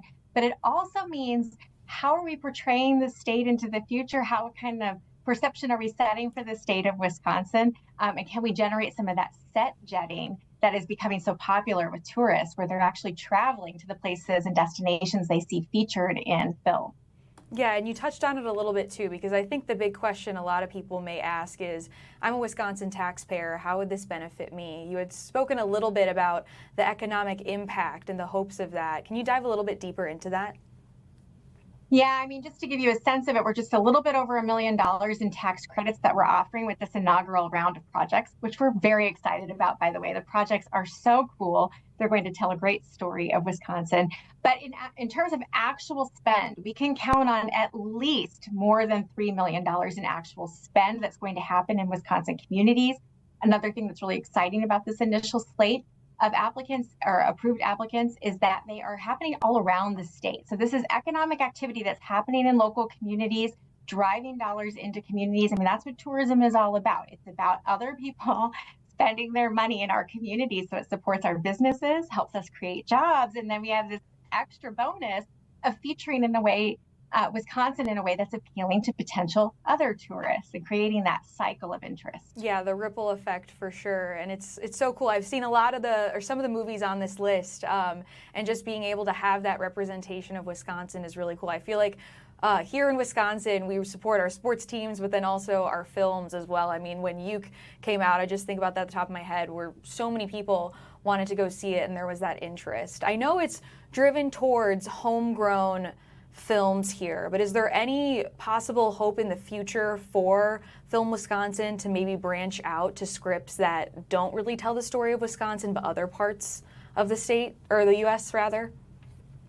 Yeah, I mean, I think we're open to anybody, any film producers who want to come to Wisconsin and tell their stories from Wisconsin. So we're looking for that economic activity to happen in Wisconsin. So any story, we're kind of open to what that might look like. But what's so exciting about this first slate is that those Wisconsin roots are pretty deep, whether it's they're featuring the people and places that make Wisconsin special, or it's these talented teams of folks who invested their creativity here in our home state. Yeah, absolutely. And I'm sure Wisconsin, as a taxpayer in Wisconsin, we want to see those Wisconsin films get that representation. And is there anything else you'd like to add for us here on the Live Desk today? Well, I would just say that anytime we are filming in Wisconsin, we are making big bucks for Wisconsin, and we're finally in a great position to be doing that the way other states have been doing for quite a while now. And this first slate of inaugural approvals is it's so exciting, and we get great representation around the state. Absolutely. Ann, thank you so much for joining us here and taking the time.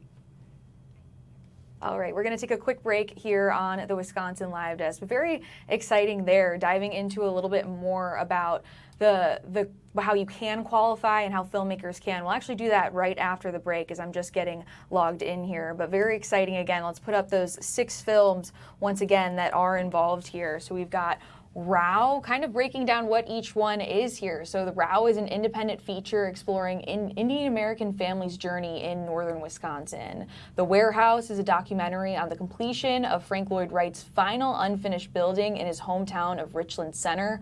Long Shot is a feature film about Bud Selig's mission to bring baseball back to Milwaukee. And then, speaking of baseball, Milwaukee Uke, of course, a documentary covering the life and legacy of legendary baseball broadcaster Bob Uecker.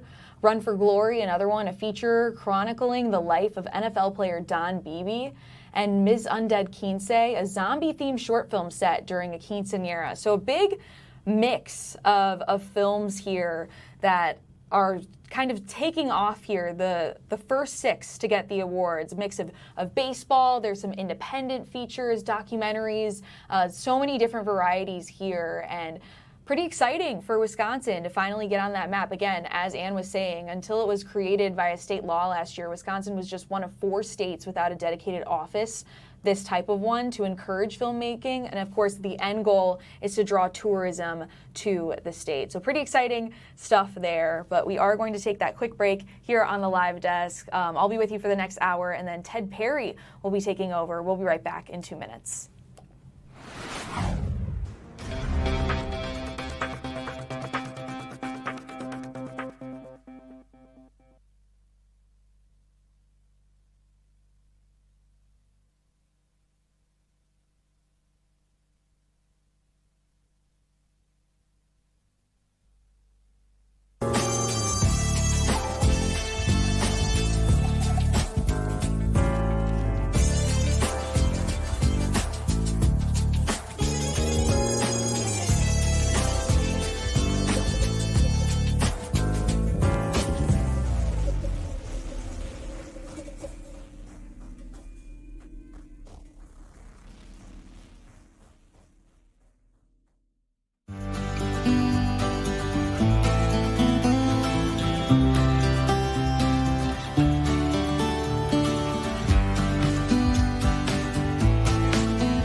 This is the Wisconsin Live Desk.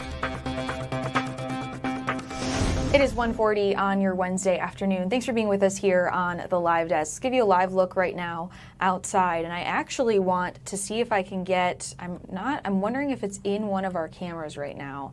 I was hoping to show you guys American Family Field after the chaos that happened last night, but honestly, the beautiful skyline of downtown Milwaukee will do here. Just because of that storms that rolled in so quickly here in Milwaukee. We saw several tornado-warned storms actually roll through southeastern Wisconsin yesterday around like 7:30-ish yesterday. I was actually out to dinner in downtown when it happened. Pretty crazy. The wind, super strong, managed to knock out power for a lot of people, and several customers still without power now that we're more than 12 hours later into this. So let's take a look right now.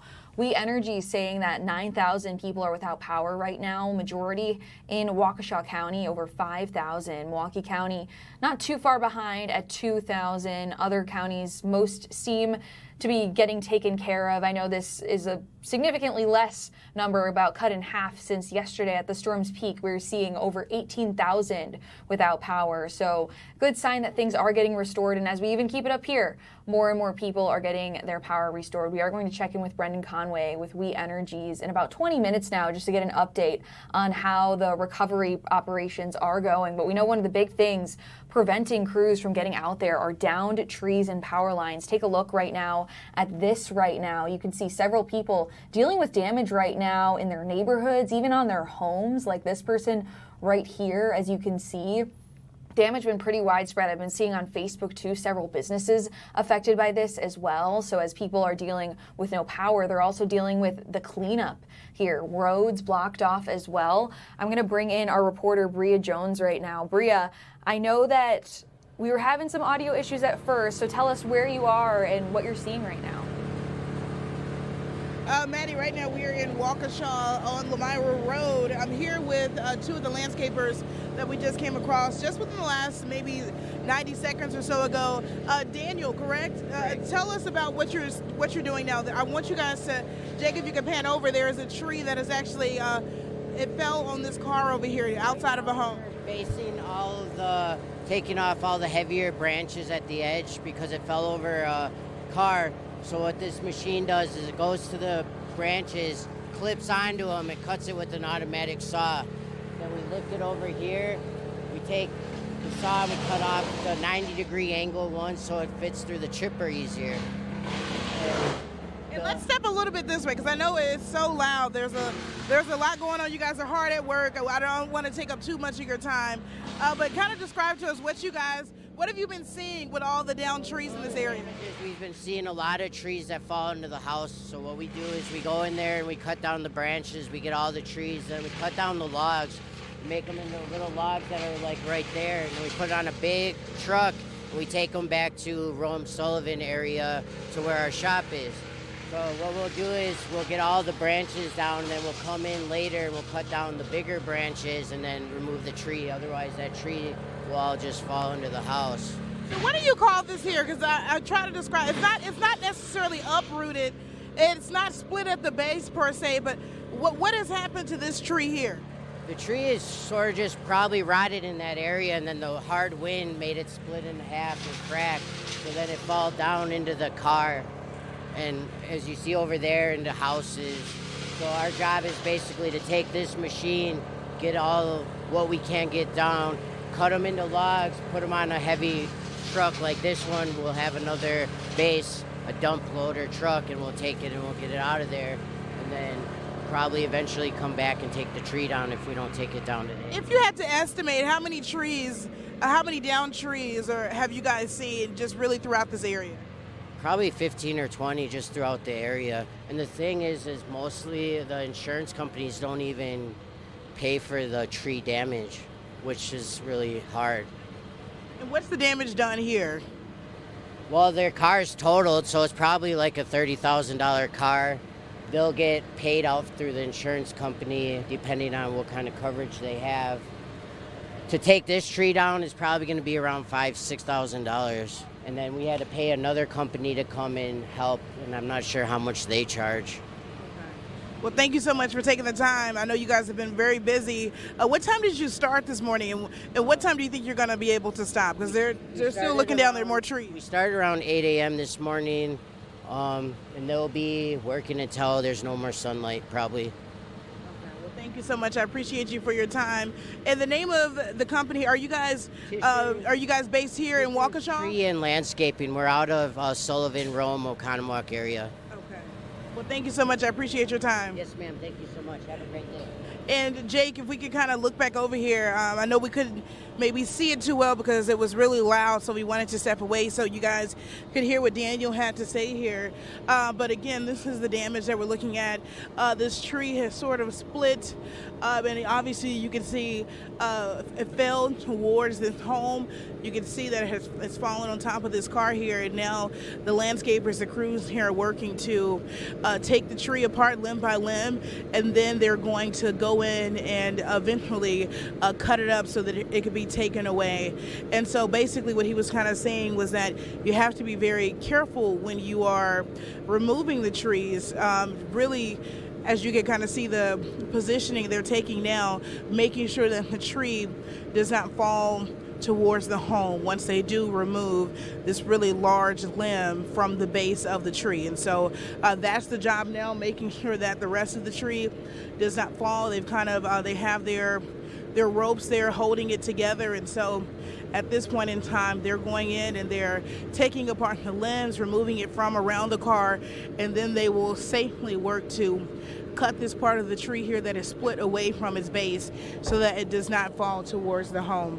And Spencer, you were kind of, I see you're kind of one of the leaders here of the team. Yep. What exactly is the process to make sure that the tree does not fall towards the home? So if you look here towards the base of the tree, we've got a rope on the butt where it's broken off at the trunk. That's basically going to suspend the weight of the tree and hold it while we're cutting the rest.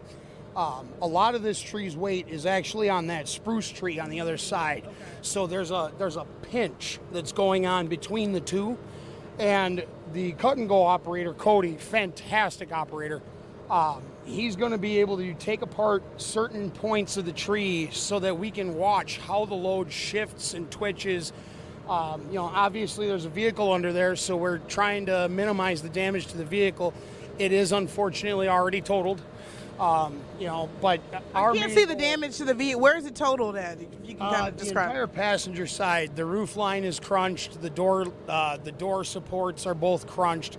Both body panels on the front door and the rear door are both pretty damaged. So the car is unfortunately going to be a total loss. But our goal is to maintain and not make the situation any worse. Unfortunately, in situations like this, storm damage, we get to see homeowners in their worst state.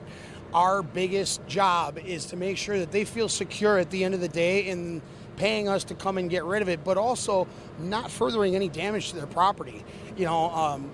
People go through enough with stuff like this that you have to be very careful. Daniel was saying that your job is making sure that the tree does not fall towards the home as well. Correct. So that's part of the reason that we have this other line tied off to the butt end of the broken piece. And that's another big part of the reason that we brought in cut and go. With this type of machine, we can negate having manpower underneath the tree. Okay. We can negate the risk of any of the rest of it because we can take it apart from the top down instead of having to work from the bottom up. And that really changes the game because now if something does twitch, shift, move, nobody's under the tree. The only thing under it is what's already damaged. And again, it's damage mitigation at that point. And I want to call this, obviously it's not the root, but what is that where it has split from just above the base? What do you call that? Is that a large limb or? We would call that a main leader. The point at which the tree splits technically is called a crotch. But that would be the main crotch of the tree. So either of the two vertical leads going up the tree could have done exactly that. Ironically, I was just out here last week looking to service the rest of the trees in the backyard for this family. And we will be doing that eventually, but they were more worried about one of the trees in the backyard coming down on the house. And, we looked at this tree. We were very, very happy that we were going to get to trim it. I never would have suspected this one to do this. But why not? Is it show you that a tree can look very healthy on the outside and be completely compromised on the inside. And we find that in this industry a lot, where something seemingly healthy actually is quite a dangerous tree. And in this instance, what's your level of expertise? Do you know why, out of all the trees, I know you said you didn't expect this from this particular tree. This tree is very tall. Being that tall, it reaches up into heavier winds than what you would get on the ground.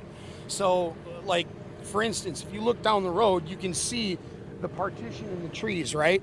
That'll create a small wind tunnel at road level, but up above those trees, those winds might be going 2 or 3 times the speed.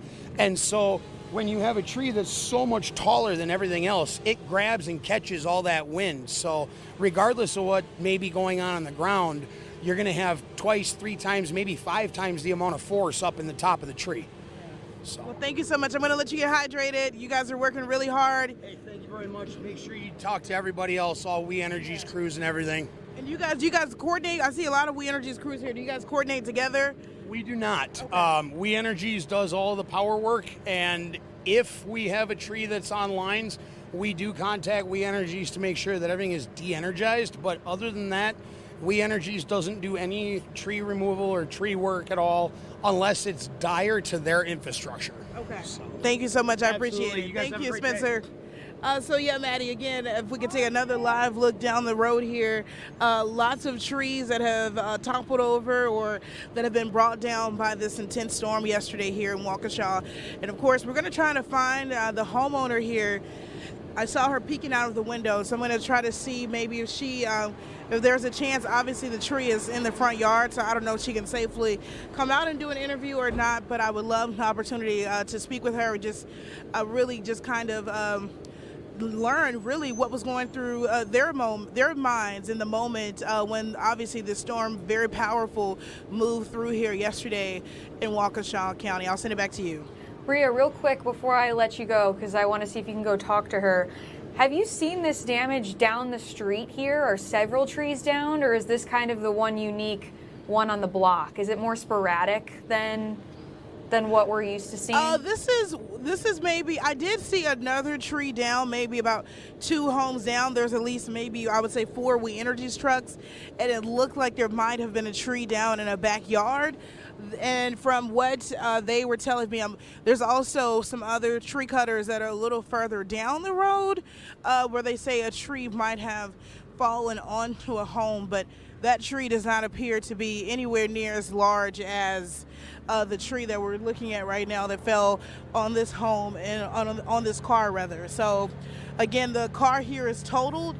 And I'm trying to walk, I'm looking down. There are obviously a few down trees in this area, but nothing as big that has snapped near the base of the tree like what we're looking at right now. Sure, yeah, wow. Hopefully she can get out safely and you can maybe talk to her, Bria. Thank you so much for joining us. This is live right now in Waukesha. Let's give you another angle right here that we were looking at. So as they were explaining too, We Energies, you might be seeing crews out there clearing out the trees, but the only ones that they're going to be able to help with are ones that are impacting their infrastructure. So the down power lines or the power grid.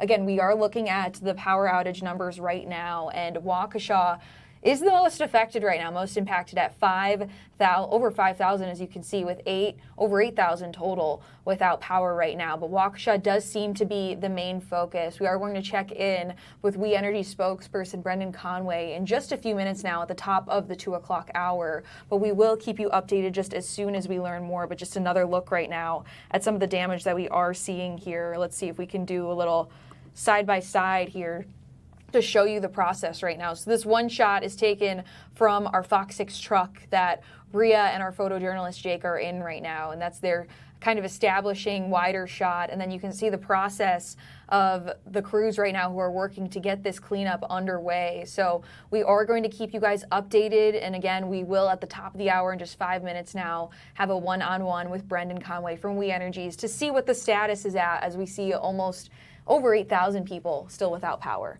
We'll be right back. We're going to take a quick break. See you in 2 minutes.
This is the Wisconsin Live Desk.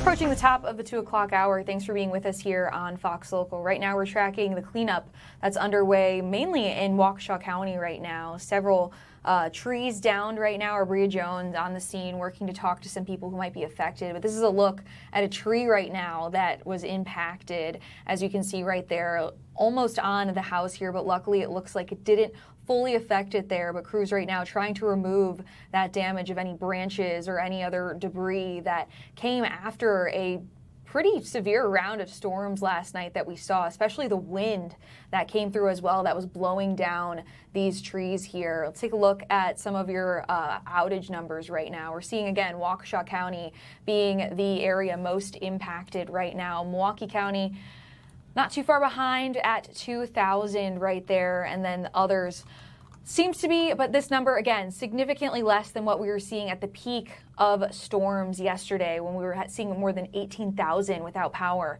at one point. Going to bring in Brendan Conway with Re-Energies now. Brendan, thanks so much for being with us on, I'm sure, a very busy day for you guys. Yeah, I mean, our crews have been out since the storm blew through. We've restored power to more than 36,000 customers so far. We do still have thousands left. We expect that all customers who lost power during yesterday's storm will have their power restored today. There could be a handful, depending on damage we find, but the vast majority should have power back on today. That's the good news. And it's really been because we've been throwing so much work at it, so many resources, and the weather today has helped. After a storm, when the weather's pretty nice and it's not really windy, that also helps us. Some good news for people, too, to know that there is an end in sight, and we've been seeing the numbers even here trickling down just as we continue to check in. What's been the biggest hurdle or challenge this time around for crews out there? I know we've seen a lot of downed trees. Is that something that's impacting, I'm sure, a little bit with the repair process? Yeah, it's really been forestry issues. So trees, branches coming down, and any forestry issue can cause problems, but the size of some of the trees, the strength of that wind as it blew through certain parts of our area. I mean, if you think of a tree that's 30, 40, 50 years old and it falls down, we got to get that tree removed. We have to sometimes bring special equipment. We have to get into people's backyards sometimes. We have to do a lot of, manual and physical things you can't use equipment for. You might have to climb a pole.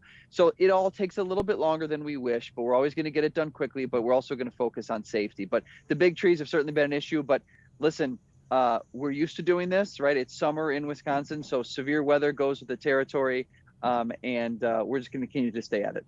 Yeah, and I mean, look, if you look right here, this is live right now in Waukesha. If people didn't believe you, I mean, just take a look here. This is some of the things that I'm sure you guys are dealing with.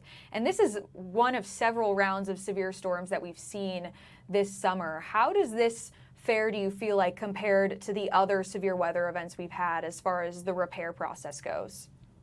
Yeah, we have had more. We actually just had a meeting yesterday about it. We have had more severe weather this year than we traditionally do over the course of a year.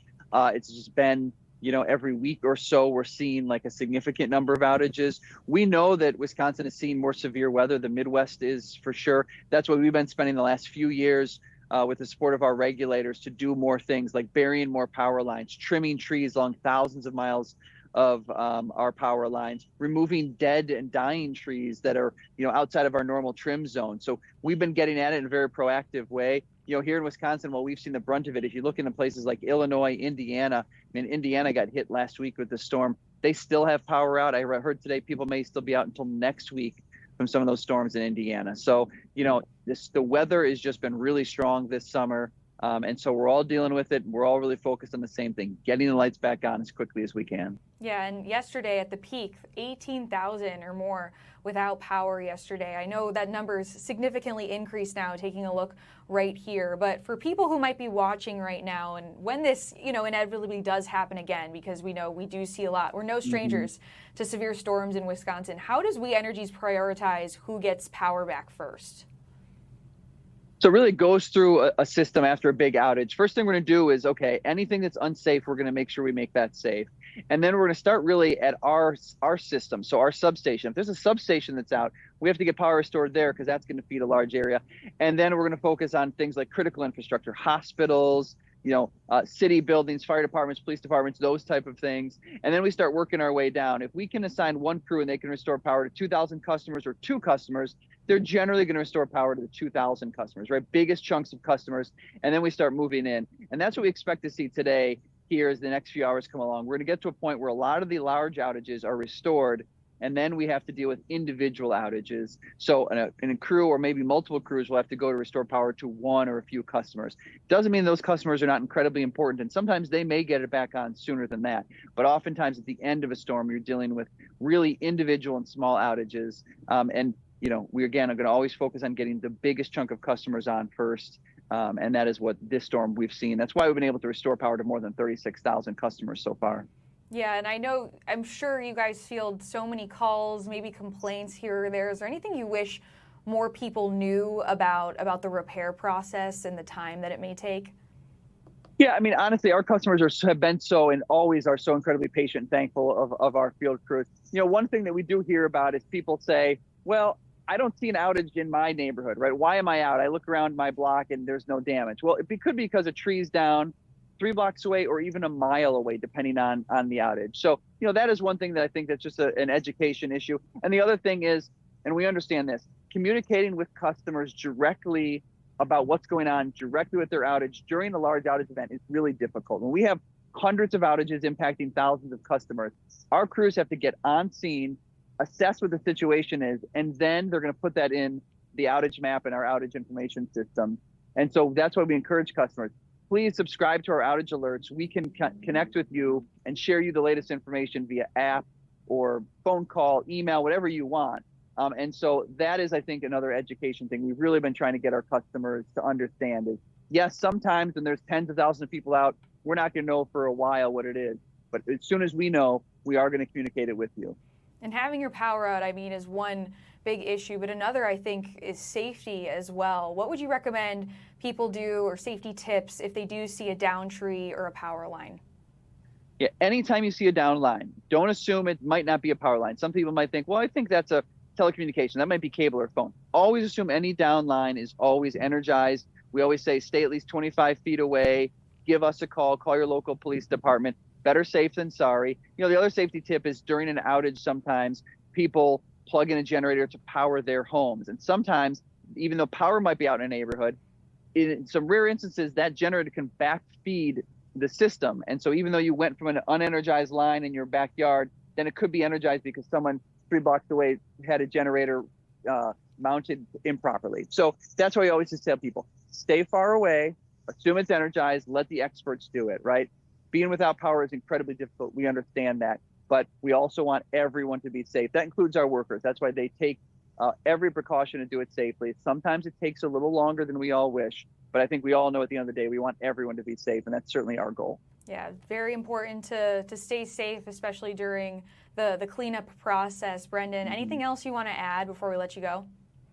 Yeah, just, we're well into the storm. So probably you've already responded or you told us about your power outage. If you haven't, do report your power outage. It may help us narrow it down. We appreciate our patience. Download our app or go to our website. That is, we're going to have all the latest information on your outage, what's going on. And just know, listen, we have hundreds of people out in the field today. We've not stopped. We're throwing everything at it. We expect most customers, if not everyone, will have power restored by the end of the day. So that's good news. And we just appreciate all the kind words. And, our crews, they always mention that, right? People wave and they honk their horns and they thank them.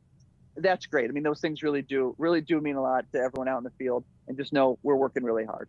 Heard it from the man himself. There is an end in sight for those of you still without power. Brendan, thanks so much for joining us here on the live desk. And again, we do appreciate all that you guys are doing out there. I know it's a lot to clean up right now based on what we're seeing. And if we're taking a look right now, actually, look back here, that tree still processed we talked to somebody, a crew that was cleaning up this tree right now, and it is not a short process. It takes a while to get things there as Bria kind of goes around talking to other crews and maybe possible people who have been affected right there. But the good news is power should be restored for a majority of you who might be watching right now by the end of the day after that severe weather rolled in late last night. Again, kind of our crews were talking a little bit about this or the crews that Bria was talking to rather, that We Energies does help with the cleanup process with the trees, but only they're going to be helping out with the down power lines or things that are affecting the power grid. So to keep that in mind as well, if you do see those crews out there and are like, why can't they help me with the tree down in my house? They aren't able to operate that because they do have to take care of the several repairs to the lines and the outages as well. Taking another look right now at those outage numbers, even from the last time we spoke with him, numbers went down pretty significantly here, almost by half, now at 4,000. Milwaukee now, not that it's a competition, we want everybody to have power, but Milwaukee now at 2,000, Waukesha down to 1,400, as you can see in real time, those crews working to restore power to you. Again, Brendan Conway from Re-Energies reassuring people that you should all have power restored by the end of the day today. We're going to take a quick break here on the Wisconsin Live Desk. We'll be right back in 2 minutes. Stay with us.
This is the Wisconsin Live Desk.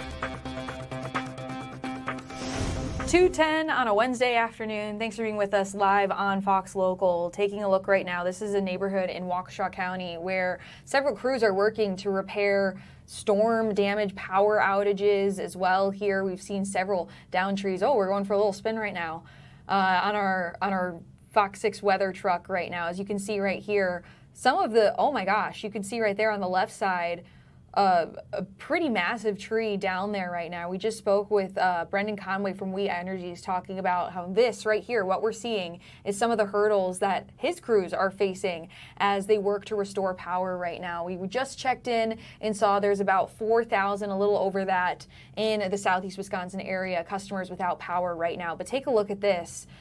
You can see just damage done to the house here. And from those storms that rolled in yesterday, the wind so strong there as we take a look at some of the damage and survey it here. So we know that it all happened early yesterday evening rather, and showed more than 26,000 were without power after the storms rolled in right away. Of course, that number significantly decreased now as we take a look. This is another shot that we've seen. We've been getting all of your photos in, your videos.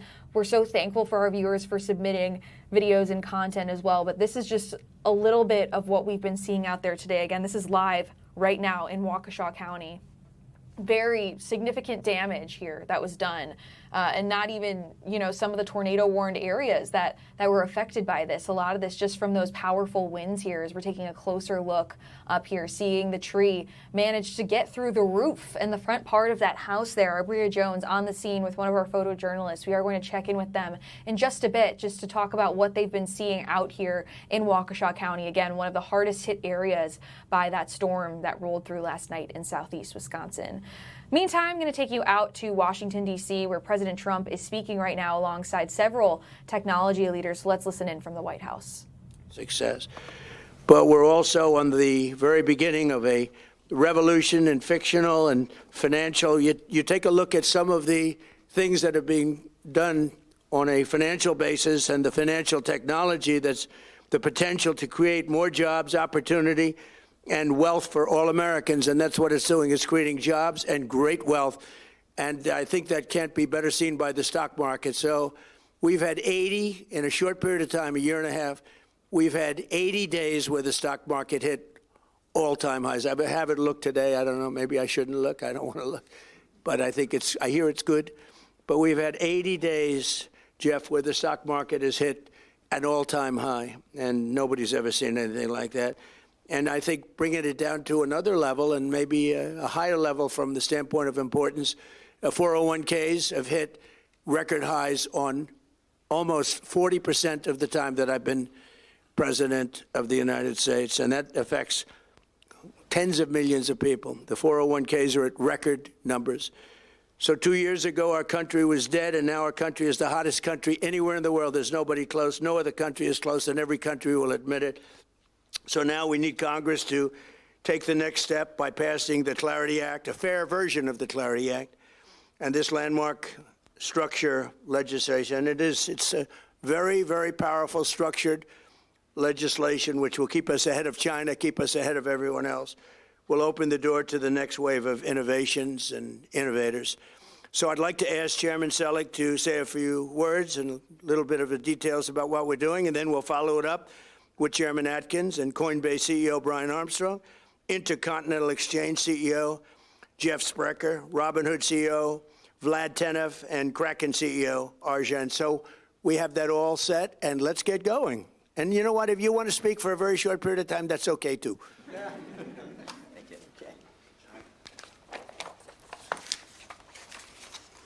Thank you, Mr. President. It's an honor to be here with you and this exceptional group of business leaders. Thanks to your leadership, the era of political lawfare, debanking, and regulation by enforcement is over. Innovators like the people in this room are welcome to the White House, not railroaded to the big house. And the new frontier of finance is being built right here in the United States of America. From day one, this president has been clear. America will not fall behind and allow other countries to take its place as the greatest country on earth to build a new technology, operate a business, and invest for the future. The world will run on the backbone of American technology. Under President Trump's leadership, we've codified the Genius Act, established a strategic Bitcoin reserve, drawn a clear line in the sand between crypto securities and commodities, launched the first U.S. crypto perpetual, and protected the rights of software developers. We've exiled Gary Gensler, defeated the anti-crypto army, and made the United States the crypto capital of the world. I'm proud to be working with Secretary Lutnick in the Department of Commerce as well to make America the compute capital of the world. This may be the most important commodity of our day. Some call it digital oil, and America needs to dominate these markets to win the AI race. We've also protected federally regulated prediction markets from rogue state attorneys generals like Letitia James, who seek to nullify federal law and drive these markets offshore to unregulated and foreign venues. American dominance in the technologies that will define the future remains unmatched. We are truly in a golden age of American innovation. Now, the United States has a choice. We can either write the rules that define the next generation of financial markets, or we can let other countries write them for us. With Congress advancing the Clarity Act towards the finish line, we stand ready to implement the bill once the president signs it. But we'll use every tool available to move the president's pro-innovation agenda forward in the meantime. Tomorrow at the inaugural meeting of the CFTC's Innovation Advisory Committee, I look forward to sharing more details on our regulatory path forward. A path forward that provides greater certainty for innovators while reinforcing confidence in our markets for decades to come. This president has assembled an extraordinary team of entrepreneurs, builders, investors, and business leaders advising in government, like David Sachs, of course, and Patrick Witt. This real-world experience has already brought valuable perspectives into policymaking, and it will continue to pay dividends for the American people.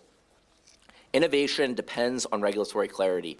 Clear rules create confidence, Confidence attracts investment, and investment creates jobs, strengthens our markets, and keeps the world's best talent building here in America. Mr. President, thank you again for your leadership and for making American innovation great again. The work we're doing now to shape the future of our great nation will do measures for decades to come. Now, I'm honored to introduce the most pro-innovation, pro-free market SEC chairman in America's history, and it's not Gary Gensler, of course. It's Paul Atkins. So, Mr. Chairman, please.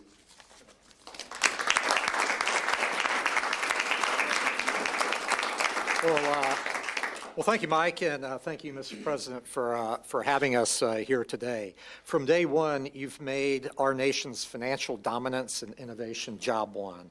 We at the SEC are delivering on your agenda.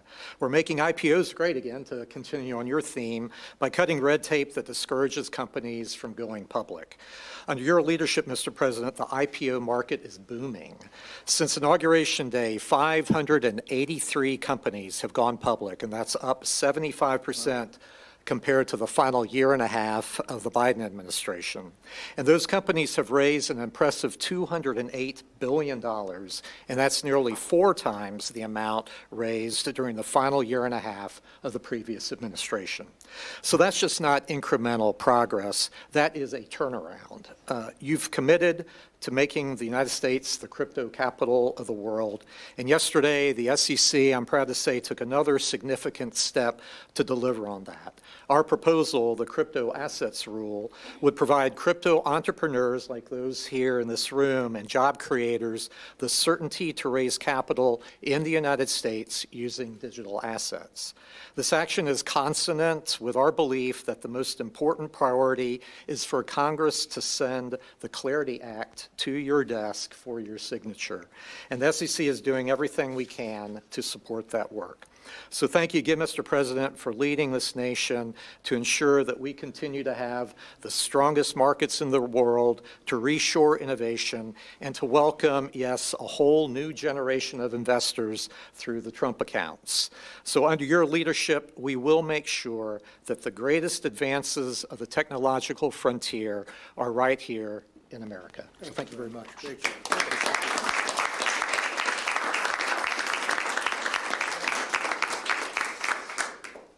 Well, this morning I was thinking back to the 2024 campaign where the president, I think, very astutely recognized there was millions of voters in the United States who felt disenfranchised by the prior administration. And he made a commitment at that time to make America the crypto capital of the world.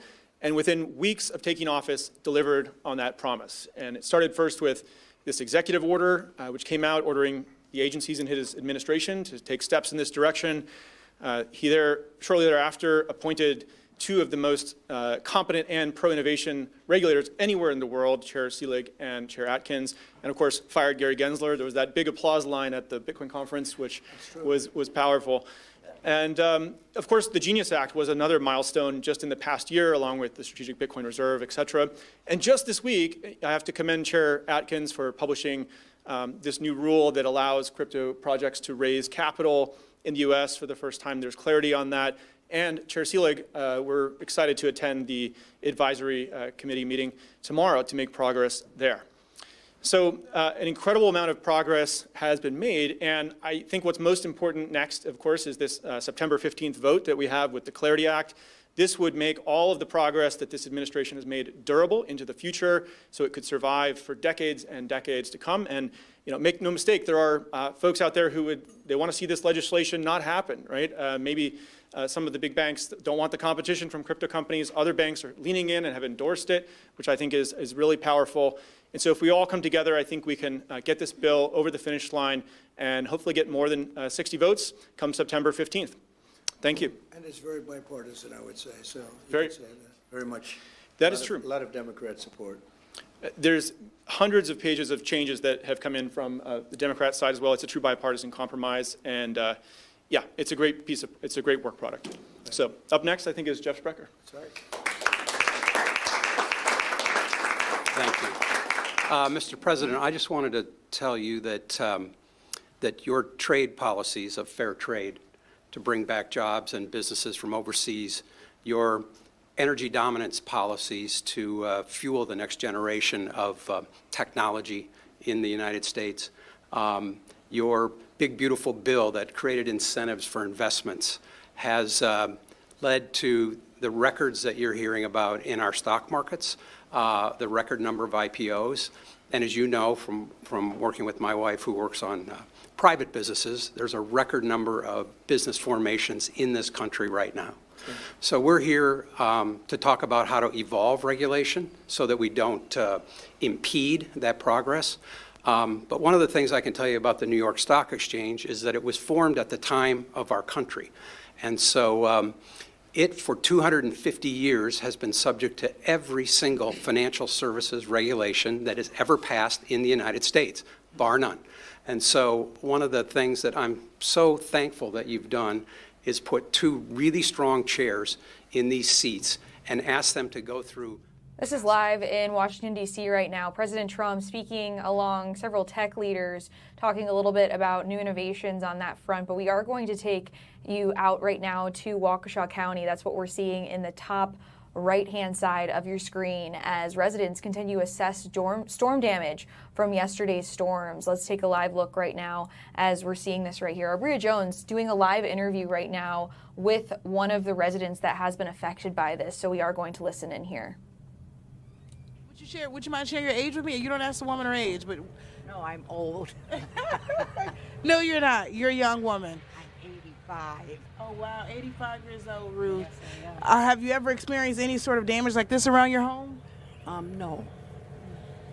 Not. Okay, thank you, Ruth. You need me to help you get in? No, All right, as we're seeing several residents here impacted by this, I'm going to take you out right now just to give you another look at some of the damage that we're seeing right here. As we can actually see on the left side, our photojournalist Jake leaving over there after talking to several residents that have been affected by this here. But as you can see right there, that tree just completely crushing the roof of that place. So as we continue to assess this storm damage, we will bring you any live coverage that we do get and any updates here. We did just talk to Brendan Conway with RE Energy saying that his crews are out there right now working to restore power to customers right now. As we're taking a look right now, this is 12 hours plus after these storms hit in southeast Wisconsin. We know Waukesha County, which is where we're at right now, one of the neighborhoods most affected here. Taking a look now a little bit closer at some of the damage that we are seeing.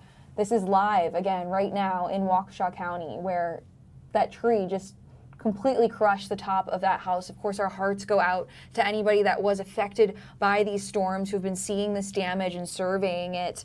Of course, we know that if you do see any down trees or outages, you can report them to We Energies as well and to get their app, as well as Brendan Conway was telling us to. But just some of the damage we've been seeing, pretty devastating after those storms rolled in yesterday. It was a very brief moment, but again, not insignificant at all, just taking a look at the damage that we've seen here. And again, you can always submit any of your pictures, your photos that we've been getting to us here. You can submit them to you can email them or things like that, or also go to our website, fox6now.com, to submit those as well. And again, our hearts go out to people affected by this, and we're hoping that at least power will be restored to everybody by the end of the day today.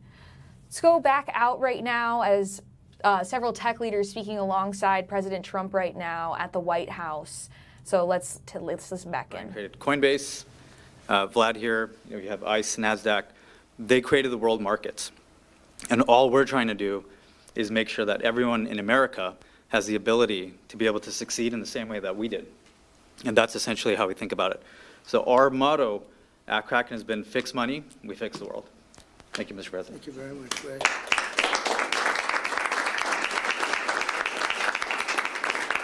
And if you have any questions, or if anybody else of this very distinguished, would somebody like to say something? My male models who happen to be genius. They're brilliant and they look good, right? But anybody, would you like to say something? Go ahead, please. Just want to thank you, Mr. President, for all of your leadership. America should lead in crypto and win in markets like prediction markets. And with your leadership and your administration, you're helping America lead here and become the crypto capital of the world. So thank you very much. I just want to thank you, Mr. President, as well as Chairman Atkins and Chairman Selig for the great work that they're doing. Thanks. Thank you. Yeah, I just want to say that what Chairman Selig and Chairman Atkins are doing and the President has enabled with his leadership is actually working.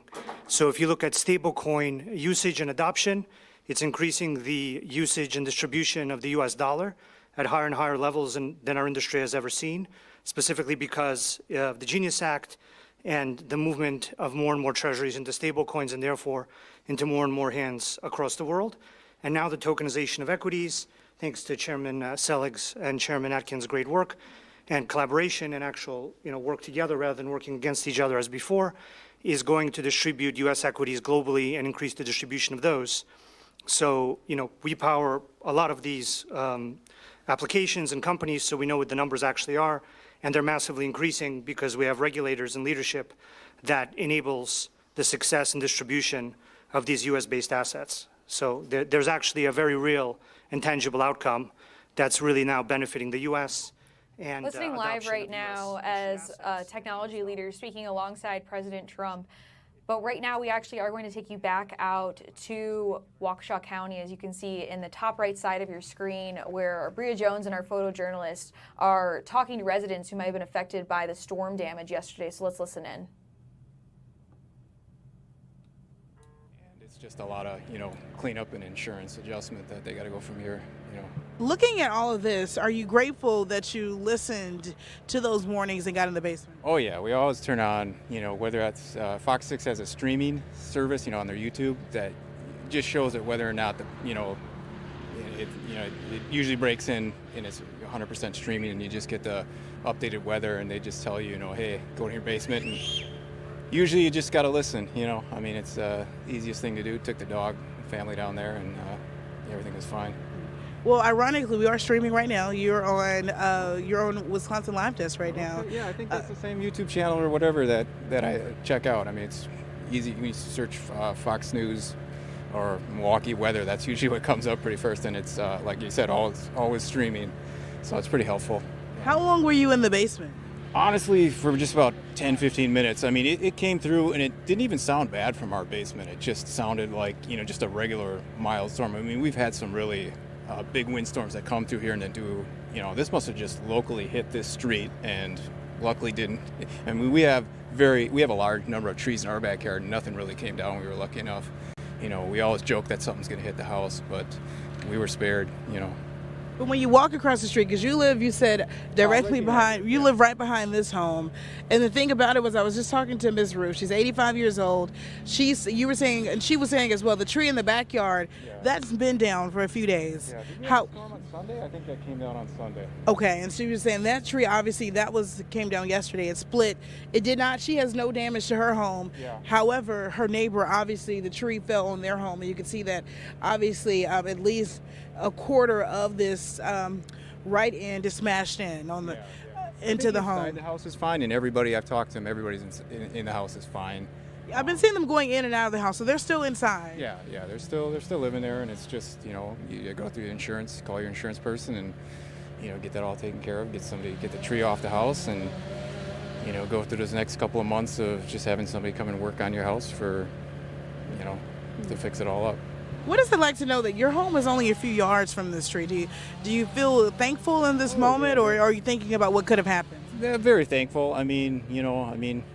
It's just a matter of feet between this house, and I don't know enough about how shear or strong winds come in. I don't know how they choose which trees. Obviously some of these trees were probably, more susceptible because of, just age. These are all 50, 70-year-old trees in this neighborhood. So, some just might be weaker, and the right angle of the wind comes in and knocks them out, and it's, luckily, like that one didn't hit a house, it hit a car, but, and this one over here just went in front of somebody's driveway, so, you get lucky sometimes, and other times, based on how physics works, that's where the tree goes, so it's always interesting. And Eric, I know you made a lot of my managers smile now talking about how the streaming was helpful for you. I can only imagine, what would you say maybe would be a benefit to that? Because I know you mentioned that the no commercials, the constant streaming, that was important to you during that time. How did it help you kind of navigate what your next moments would be? Bria can't hear me, but I'm smiling too. Or was it just you? Yeah, I went down with the entire family. I like it because sometimes the normal antenna over the air doesn't, sometimes in poor weather and windy weather that'll cut out, where the streaming went up until our power went out, which of course but then you could switch over to your phone, and that's what I eventually did in the base when I switched over to my phone to kind of see, because this storm really came through fast. I mean, I'd say it passed over us in 5 minutes, by the time we came back up, we heard the alarms, the sirens. The sirens are pretty good around here, and we just, were able to come up, and that's it. I see a lot of We Energies crews here. They've been here for hours. Do you have power now? No, our power's still out. There's 27 customers down here. A lot of these trees in the back here will hit lines. What actually, I think the biggest damage down here is there's a power pole that kind of tipped on its, not the top part of the pole, tipped a little bit. So they're repairing that, and they might even stick in a new pole down there. But they know these streets pretty well. They come and clean this up because, like I said, there's so many trees. There are trees everywhere. Trees that they just kind of, they kind of fall over. Unfortunately, they're beautiful. Right. Eric, thank you so much for your time. Did they give you an estimate? Do you know when your power could be restored? Well, last night they said it would be up today at 10, and then they came and recalculated. They, reinitialized it or reset their expectations based on it. They've said later today, so hopefully later today. But. So you got the hat on, you're saying cool as possible. It's not bad. And when it's cool like this, the sun's not shining. It's actually pretty nice. The sun is not shining, but I can tell you that the trees and just how wet everything is bringing out the bugs. Oh, yeah. I'm starting to get the bites.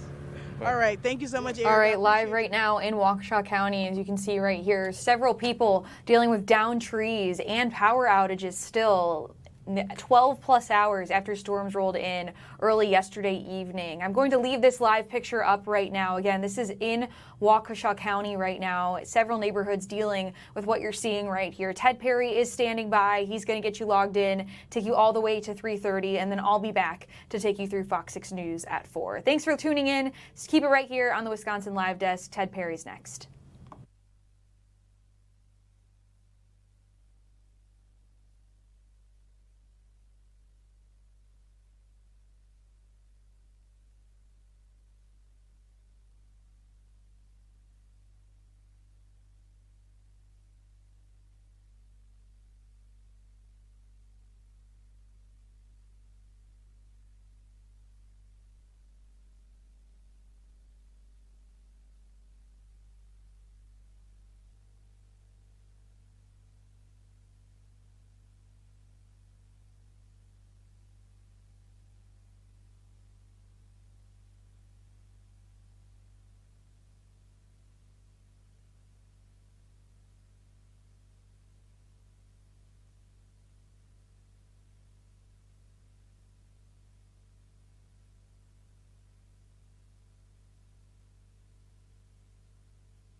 Hey everybody, Ted Perry with you on what is a pretty normal Wednesday afternoon after a very abnormal Tuesday night. You're looking live at home in Waukesha, and I don't mean to brag on our guy Jake Salzburn there. He's our photojournalist. He's covering that house right in the center of your screen. It is severely damaged by trees, and the neighbor was trying to get her cans up, and Jake put down his camera and said, "I got you." And anyone who knows Jake is not surprised by this behavior. He is always looking out for others, and I'm sure he did it with absolute joy to help her. Way to go, Jake. Good job on that. He's running our live truck, and he's going to hustle. There's that baseball run of his. Very good baseball player, Jake Salzburn. So good job out of him. He doesn't even know he's being watched right now, so I feel sort of bad talking about him. So we'll come back to me for a second. Ted Perry with you on a Wednesday afternoon, 74 degrees. Much calmer today than it was yesterday, that's for sure. Tell you what we're going to do. We're going to reset here. We're going to take a quick break, and we're going to come back. We're going to take you around the horn on what our reporters are covering and maybe get a check with one of our meteorologists. You are watching the Wisconsin Live Desk on Fox Local.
This is the Wisconsin Live Desk.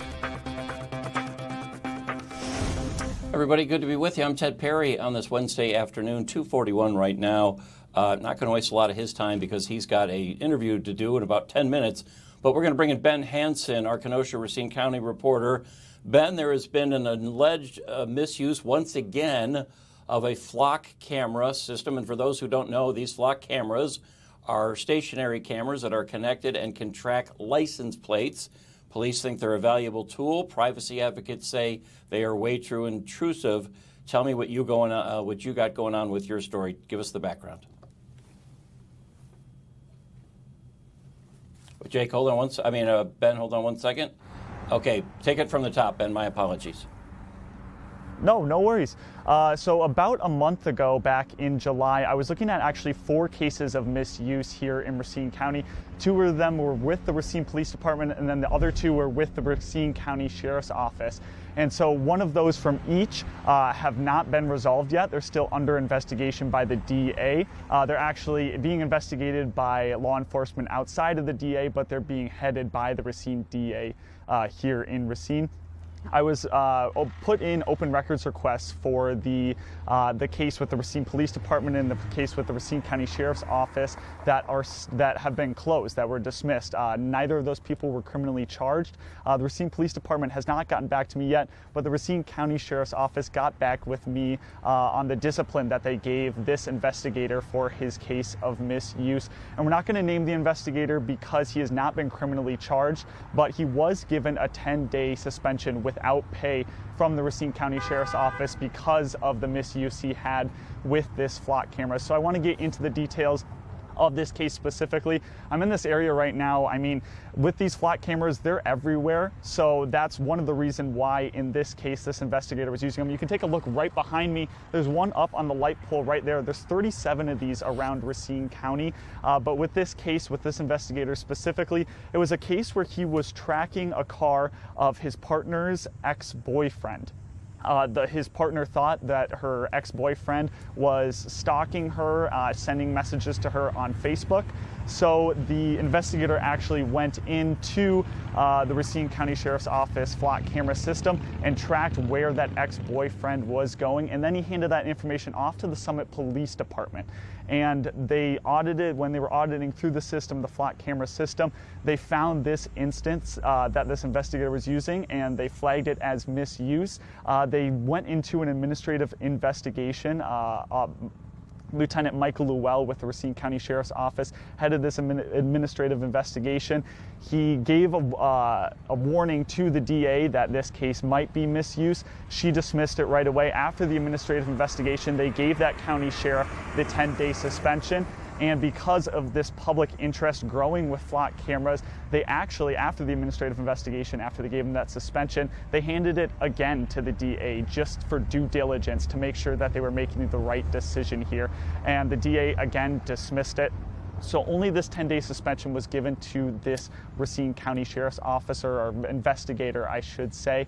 But like you were saying, Ted, this is a big talking point that's happening around Wisconsin. There's been a lot of cases of misuse here in Racine County, but many other cases of misuse around the entire southeast Wisconsin area. I was just talking to someone from the Milwaukee Police Department today, and they said around August 12th, another case of misuse has been flagged in the Milwaukee Police Department. They were saying that there is nothing pointing to that this will be a criminal offense, but it is definitely something that they are looking into. It's an active investigation, so they weren't able to give me any more details on that. But like you were saying, Ted, there's a lot going on here with flock cameras in southeast Wisconsin. Lieutenant Llewell, who I was talking to earlier today, saying that they put in guardrails. Only supervisors and investigators can look into the flock camera system now and make requests for information. They're having office-wide training for it. They're running a lot more audits than they used to now. So they're ramping up the guardrails that they do have in the Racine County Sheriff's Office. But like you were saying, this is just another instance of the flock cameras coming up a lot more with law enforcement and in the news, Ted. Yeah, I'm wondering a couple things in this particular case. We talk about Milwaukee, where one officer has already lost his job and another is in danger of doing so. Why in Racine County did the district attorney twice say, no, there's no criminal wrongdoing here? Did they give justification for that? Yeah, one of the biggest pieces of justification that they gave was that he did not take any of the, I guess you could say, law enforcement actions into his own hands against his partner's ex-boyfriend. And also, I was talking to DA Patricia Hansen in Racine. This was about a month ago, but she was talking to me about this case. She was saying that a big reason that they didn't file any criminal charges is because he took the information and handed it right off to the Summit Police Department right away to then look into it further, because he wanted to refer these stalking allegations somewhere. So those two reasons were the two biggest reasons that she gave, that she wasn't going to press any criminal charges on this officer. So, and I know I don't have you for very long. So if that is, and that's a legitimate understanding and a legitimate explanation, so why the suspension? Is because he didn't go to a supervisor and say, hey, I think we can use this for this case. There is a case of alleged stalking, but I'm too close to it. Why a suspension if the DA said you didn't do anything wrong here? Yeah, they were saying that one of the biggest reasons is that he went to the Summit Police Department in his personal car and in uniform. That was not something that they approved him to do on Racine County Sheriff's Office time. Also, he took the information without going to a supervisor right away from the flock camera system and used it for personal reasons for, in this situation, a close, not family member, but partner of his for personal reasons. So that being for personal reasons and it not being approved for him to go drop off that information at the Summit Police Department after accessing the flock camera system without going to his supervisor. That Lieutenant Lowell was saying that that violates a couple policies within the Racine County Sheriff's Office. But again, it doesn't rise to criminal offenses or charges, so that's why they gave him the 10-day suspension. Great explanation. I know you have another interview you want to do in 2 minutes on Zoom, so I'm going to release you from this cyber connection so you can make another cyber connection. Ben Hansen, our Racine and Kenosha County reporter, great job. Thank you so much. All right, good job out of Ben there, and interesting case there, an interesting justification and about why there are no criminal charges, but there certainly were procedural things that this investigator didn't do correctly, and that is why there's a 10-day unpaid suspension for him. I just want to remind you of what we're covering a lot today. This is a house in Waukesha. I cannot get my head around all that damage and the number of trees, or is that just one big tree that has fallen on the house in two different directions here, from looks to be the front and the side. This is where our Bria Jones has been, and you just compare that to what a beautiful parts of it's been today. Well, actually, this is not Milwaukee. This is Chicago. I recognize the John Hancock and the Sears Tower. I know you're going to call it the Willis Tower, but it's the Sears Tower for those of us who grew up there. Always will be. All right, let's take a quick break. I hope to bring in one of our own meteorologists, and maybe we can check in with Bria again to see what's going on. You're watching the Wisconsin Live Desk on Fox Local.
About this in about 30 seconds here. Okay, sounds good. This is the Wisconsin Live Desk. Hey everybody, welcome back to the Wisconsin Live Desk. It is now 2:51 on a Wednesday afternoon. Much more peaceful day today weather-wise than we experienced yesterday. Gorgeous day out there, actually. Perfect day to get outside, 74 degrees. And the humidity doesn't feel all that bad, but we'll try to get a weather check here in the next half hour.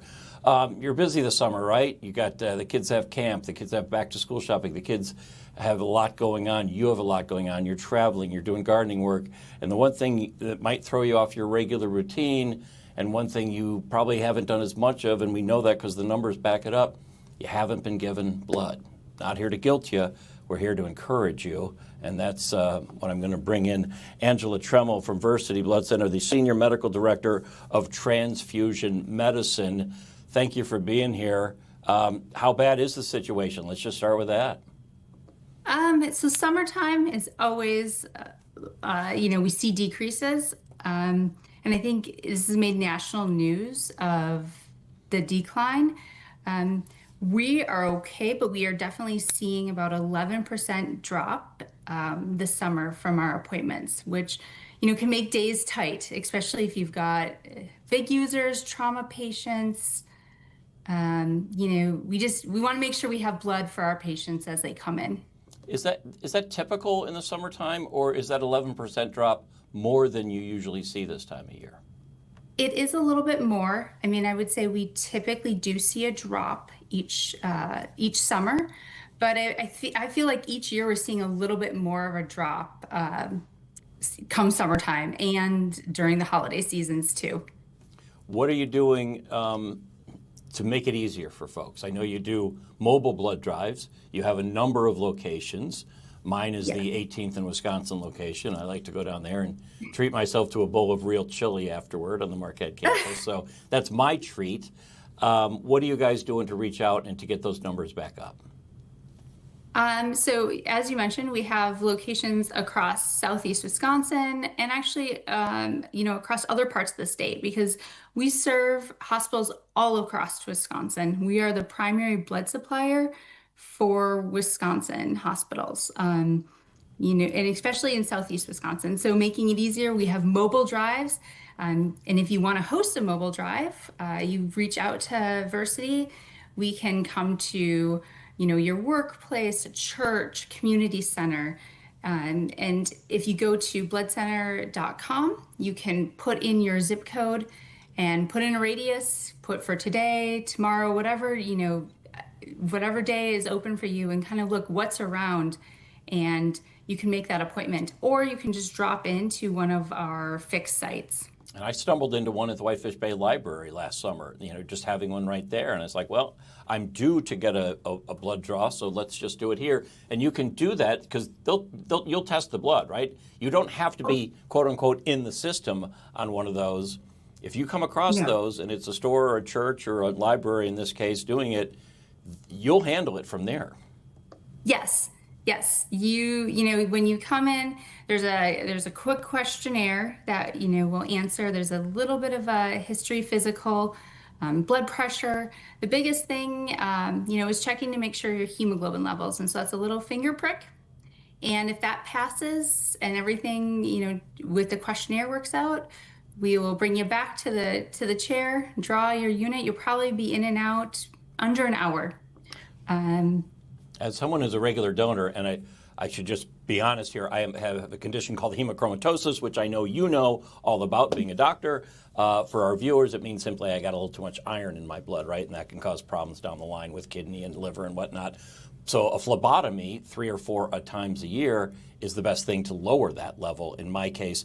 But now, and many years ago, you started using that blood, which made me very happy because there was a time you threw out that blood. But it's very good blood. I mean, it's been tested 7 ways to Sunday. Now you use that. So even therapeutic draws you're putting into the system. Yes, we are, especially for HH or hereditary hemochromatosis. Also for folks who are on testosterone, that maybe that's caused their hematocrit to be higher. We are using those units. We can't use every single unit that's for therapeutic phlebotomy, depending on the indication, but we are using that, and we're actually looking to expand that program across our 5-state footprint. So it's a great way for you and others that, need to donate to get that iron out, and then we make sure that those units are safe to use, and then they're being used for patients. I always wonder, I often donate on a Friday because it's my off day, and, if it leaves me a little tired, and maybe it does, maybe that's the placebo effect, I don't know. But I like to have the afternoon off just to chill when I do that. But that's the only, and I don't want to call it a downside. Let me make the pitch first and then you make it. Your folks make it really easy. The staff is top-notch, professional, joyous folks, really. I mean, I always have a couple laughs in there because your people are so great. And the post-donation snacks, to sit there and get all the apple cranberry juice I want, I mean, I'm like a kid again. It's fantastic. And I really feel, I feel you guys call us heroes. I always do feel like a little bit that I'm helping out mankind, which is an amazing feeling. That's my pitch. Give me yours for why somebody who isn't donating as often as they should or who have never donated, give it to us in terms that might be a little more stark.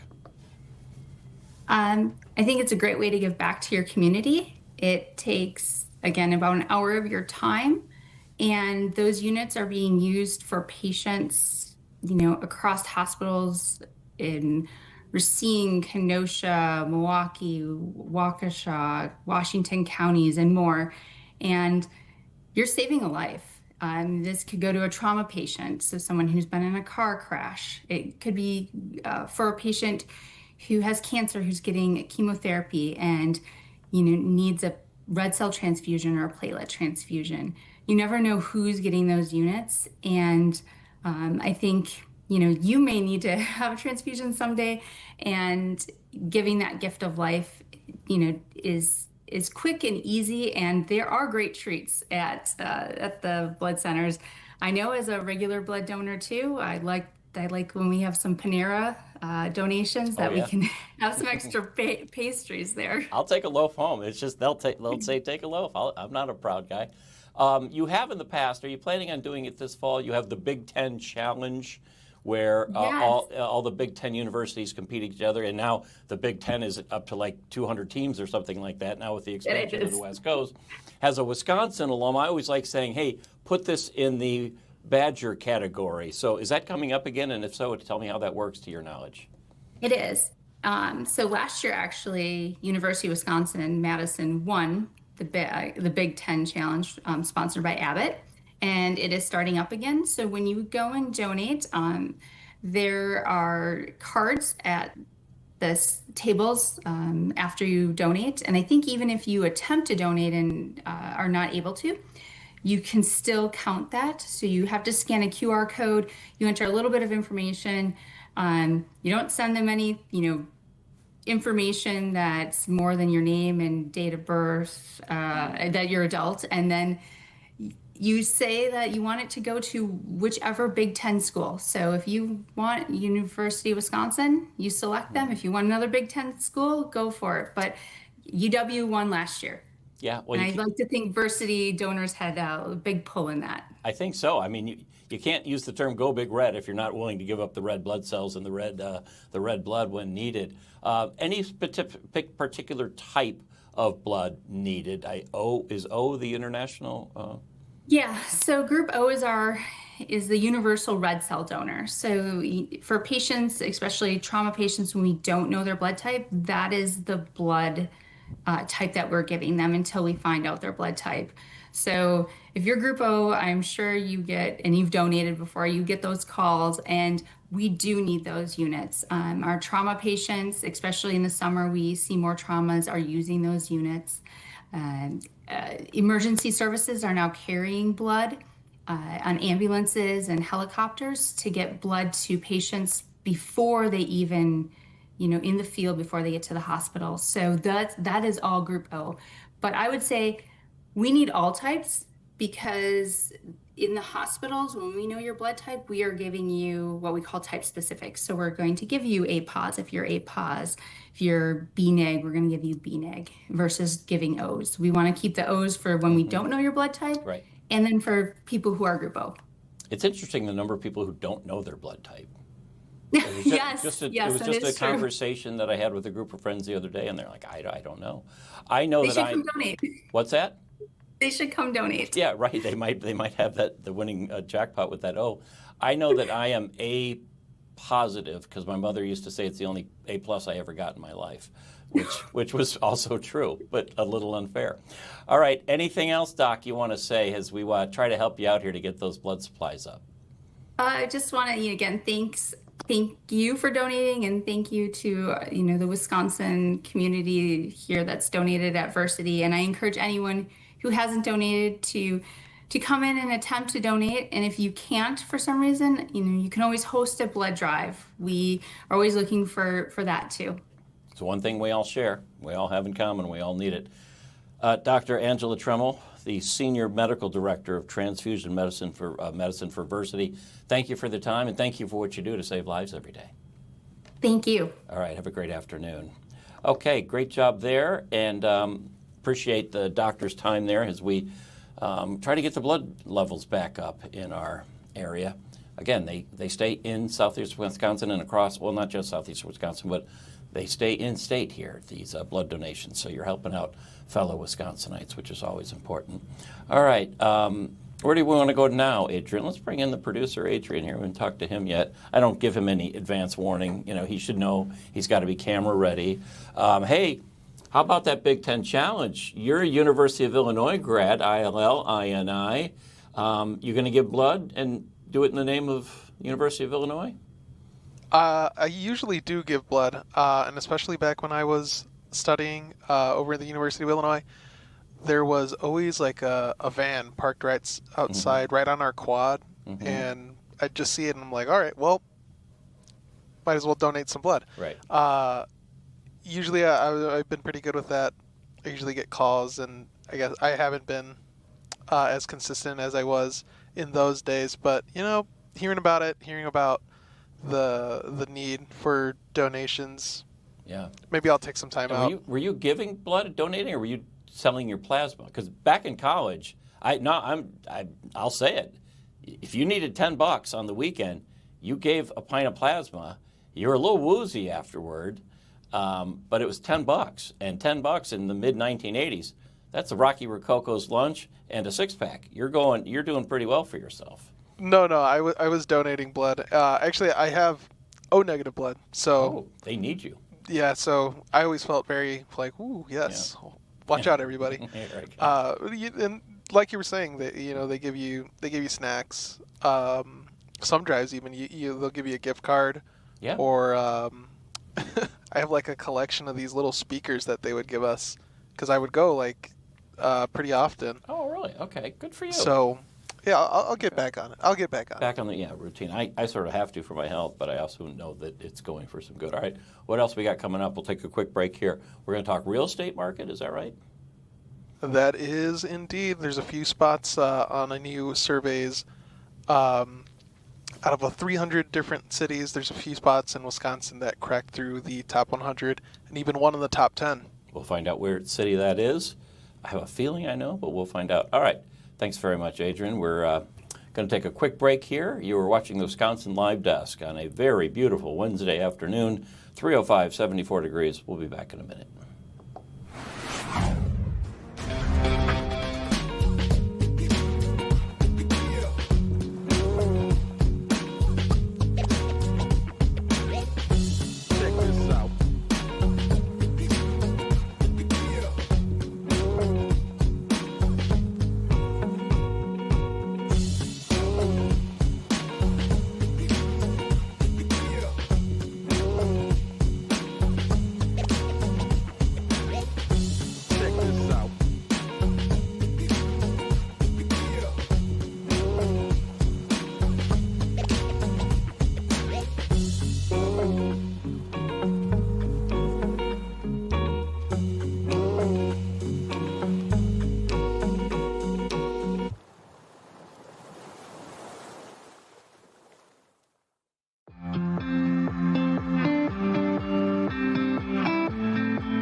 This is the Wisconsin Live Desk.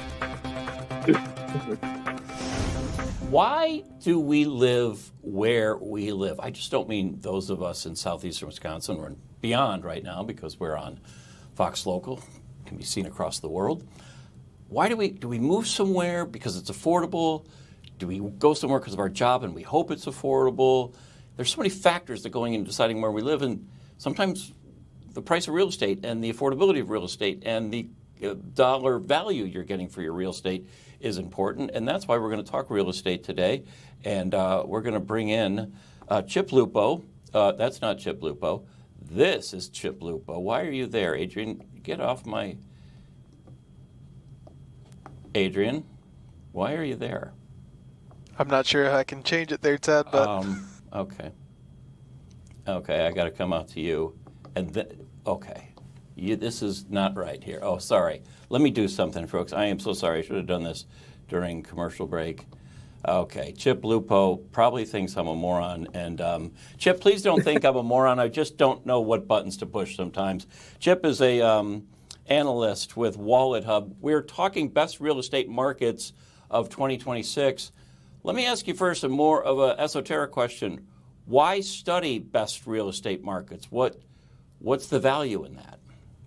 Well, when you're evaluating the real estate market, if you're looking to relocate, you're going to want to go to a place, obviously, that's affordable, that has a strong job market, that's safe for the most part, and also the one where you can expect your property to increase in value, where you can build equity. You have to take all of these things into a factor. And, of course, personal preferences like school systems and weather, those all come into play. And how do you, when you come up with this list, and we're going to go over the top few, and we're going to say where our host city of Milwaukee is here in just a few seconds. What are the factors, and what is the most important factor? Is it affordability? Is it the school district? Is it resale value? Is it bang for your buck? Is it a desirable place to live? You can get a great deal perhaps in Olathe, Kansas, and I'm no disrespect to Olathe, Kansas, but I'm not sure I want to move there. What's the most important factors when you guys go through this? Well, when it comes to the market, the two primary factors, and it's all encompassing. Primarily, we look at real estate market, and that looks at things such as number of days on the market, how inventory, which is key, median home price, the value forecast, is your property likely to increase in value over time, and then things like things such as affordability, economic environment, property taxes. What's your average credit score, which is key because your credit score is ultimately going to determine if you're going to be approved for a mortgage and what type of interest rate you're going to get. So my credit score matters. Does my neighbor's credit score matter, or is this? Are you talking about everyone in? Well, it can because a lot of times realtors will use like an overall average, just like insurance agents would when they're calculating rates. So a lot of times that does the overall credit score of the community kind of is a factor when they're evaluating interest rates. Okay, especially when it's a competitive market. Yeah, of course. Well, let's end the suspense. The number one overall market is Frisco, Texas, which is do I call it a suburb of Dallas or Fort Worth? Where is you can Frisco? call it a suburb, even though it's larger than most cities. Frisco is a part of the North Texas Dallas Metroplex, and it's a suburb of Dallas or Fort Worth, but it can by all means stand alone as its own city. I've been to Frisco. It's nice. You gave it a real estate market rank of 2 and affordability and economic environment rank of 1. Explain the difference. Start with what a real estate market rank means. Well, real estate market encompasses things such as number of days on the market, median home price appreciation, and things also like foreclosure rate, people delinquent on mortgages, and vacancy rates, which is key because if you have a low vacancy rate, that means that there's going to be some intense competition for the properties. Now, when we're talking about the affordability and economic environment, that talks primarily about things such as maintenance affordability. If it's an older home, it may require a little bit of a fixer-upper to go with it. Population growth, how is the area growing, job growth, unemployment rate, underemployment rate, and this is also where we factor in the credit scores. Well, this is fascinating because I'm going through the list. We got Frisco, Texas, then we got McKinney, Texas, Murfreesboro, which is just outside Nashville, and then Durham, North Carolina comes in number 4. But here's what's interesting. It ranks number 1 in real estate, but it ranks 39 in affordability, more of an expensive place to live, apparently. Right. Yeah. I grew up in North Carolina, just outside of where Durham is, in the Triangle area, Raleigh, Durham, Chapel Hill. The cost of living is very high. It's a very highly educated area, so you do have people with higher incomes in a lot of cases who are willing to spend more for houses, and they do come at a premium. But yeah, as far as the real estate market, houses do go pretty quick, not only in Durham, but in Cary, North Carolina, which is number 6, which is a suburb right outside of Raleigh, part of that metroplex. So yeah, houses are going to come and go really, really quick in those areas. They call that, oftentimes they call that the research triangle because there are so many Triangle Park, academics and RTP. research being done there. Beautiful place, by the way.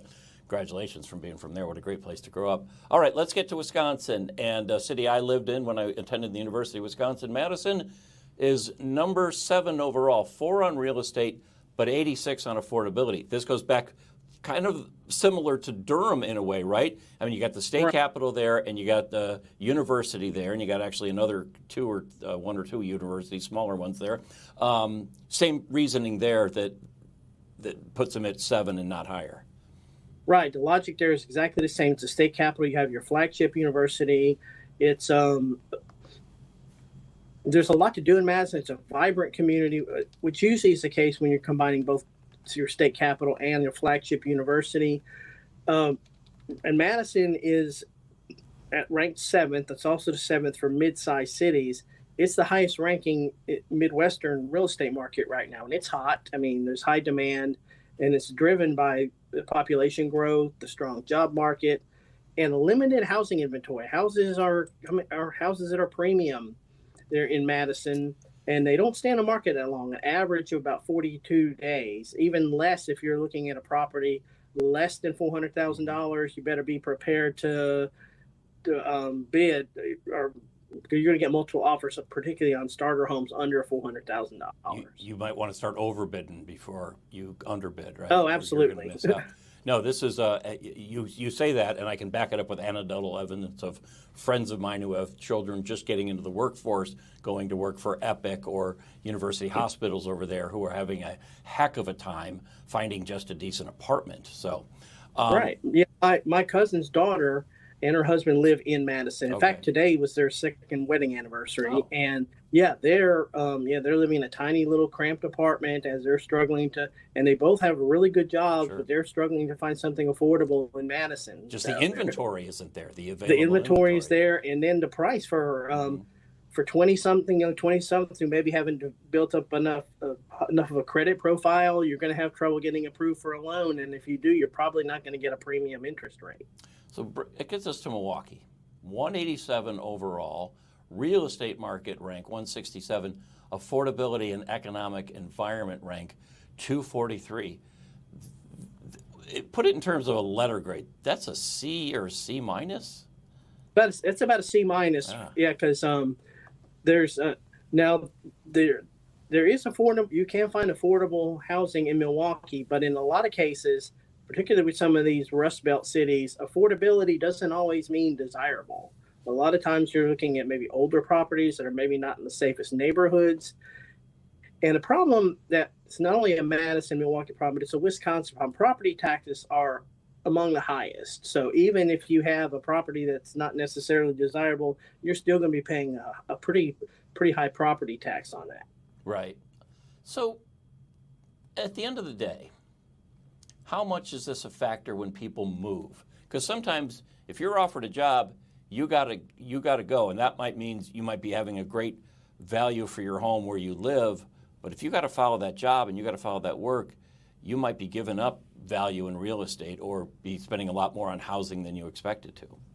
Well, that's the juggling act that occurs when it comes to the real estate market. But my advice would be, if you're going to relocate into one of these hot real estate markets, consider maybe renting for maybe at least 6 months to a year.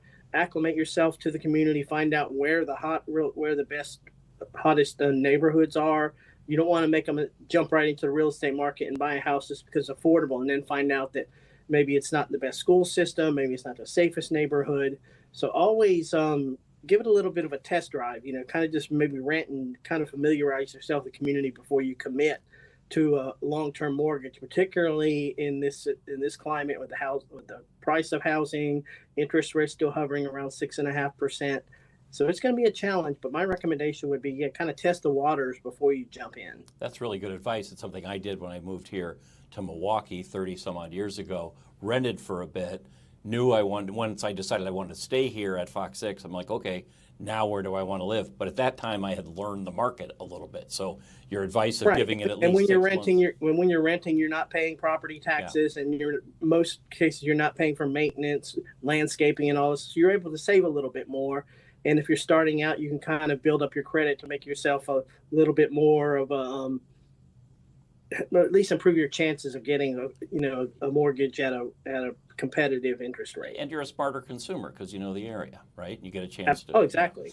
May I ask where you're coming from and what's the value of where you are?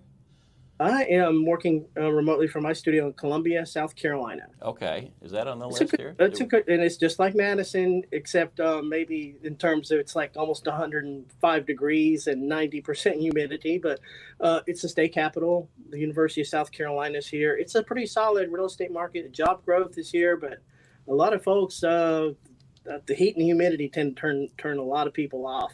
Why do I not see it on the list here? It's a pretty significant town. Is it on this list?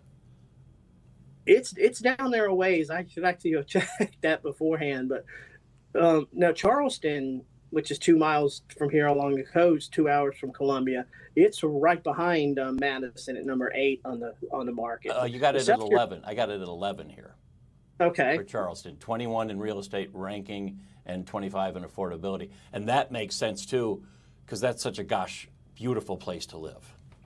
It's a very beautiful place today, but it's not cheap. No, but real estate is a premium, and it'll come and go, and you're going to be facing a lot of competition for quality homes in Charleston. Gotcha.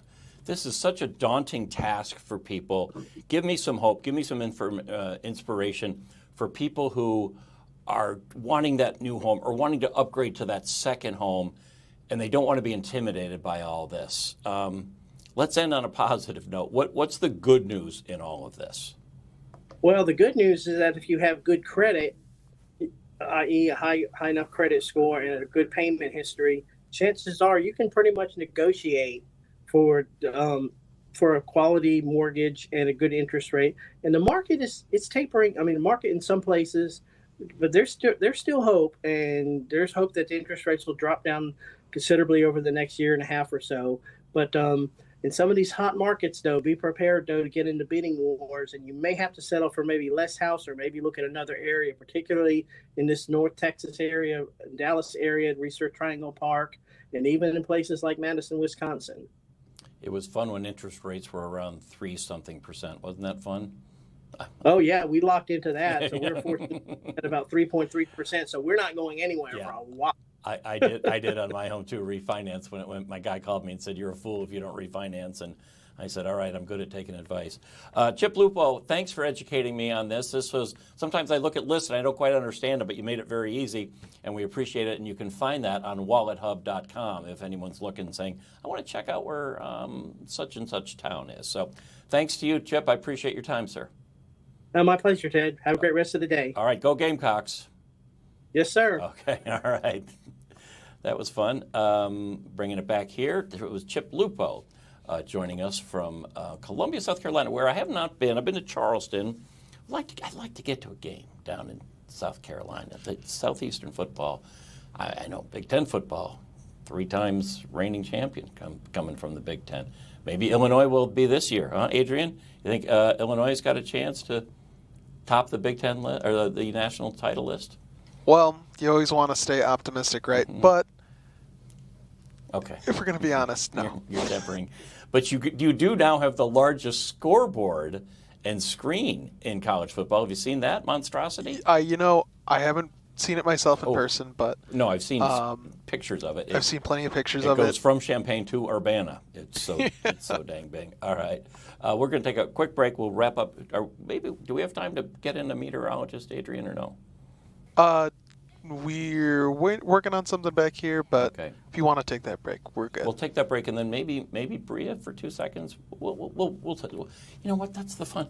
This is an unscripted show, folks. I don't know what's next, and I'm in the driver's seat. Well, Adrian's in the driver's seat, but I'm riding shotgun.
This is the Wisconsin Live Desk.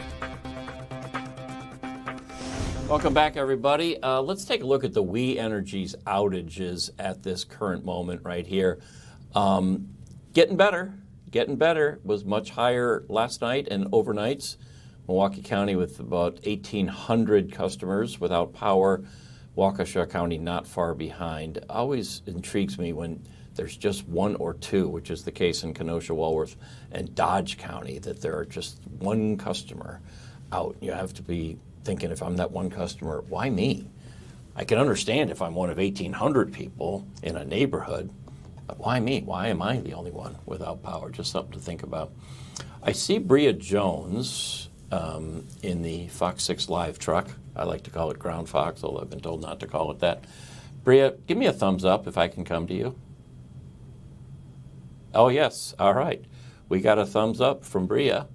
And Bria is in Waukesha. Let me make sure your microphone's on. You have been doing an amazing job bouncing around, you and Jake.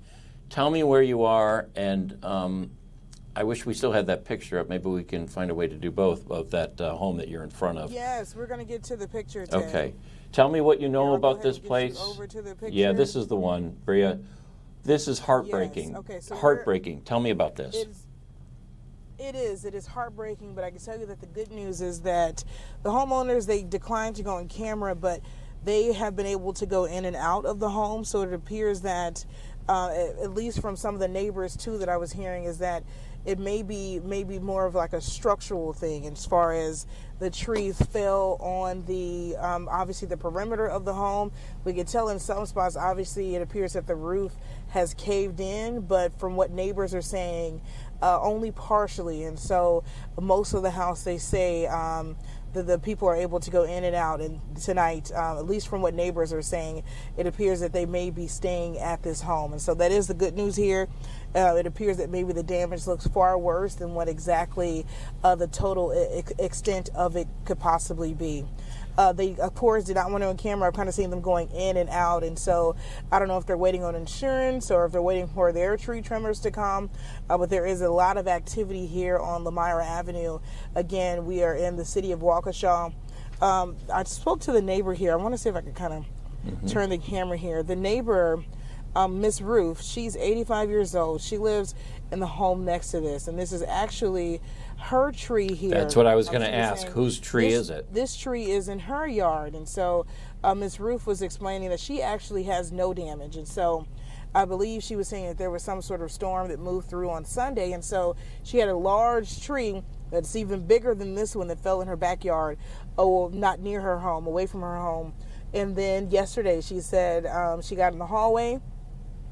She heard the siren. She got in the hallway, and within 5 minutes, she said she looked out the window. She was wondering why so many people were standing around her home, and if she came out to see this large tree had fallen onto her neighbors' homes. And so at this point in time, again, they declined to do an interview, so I don't know the extent of the damage, but usually when something like this happens in the home, the home is no longer safe to be inside of. It does not appear to be the case here. So they are still going in and out of the home. I don't see them trying to retrieve any items at this point. And so I'm not really sure if this is, I can kind of see maybe some sort of lining on the windows. So I'm not sure exactly what room this is, if this was a bedroom, a bathroom, but it does not appear to be at this point that the damage is maybe widespread throughout the home. Of course, we'll get a better look at things when they try to finally start to remove the tree. But at this point in time, this is the damage here on Lamira. A lot of tree trimmers are on this block here. I'm going to pan around so you guys can see.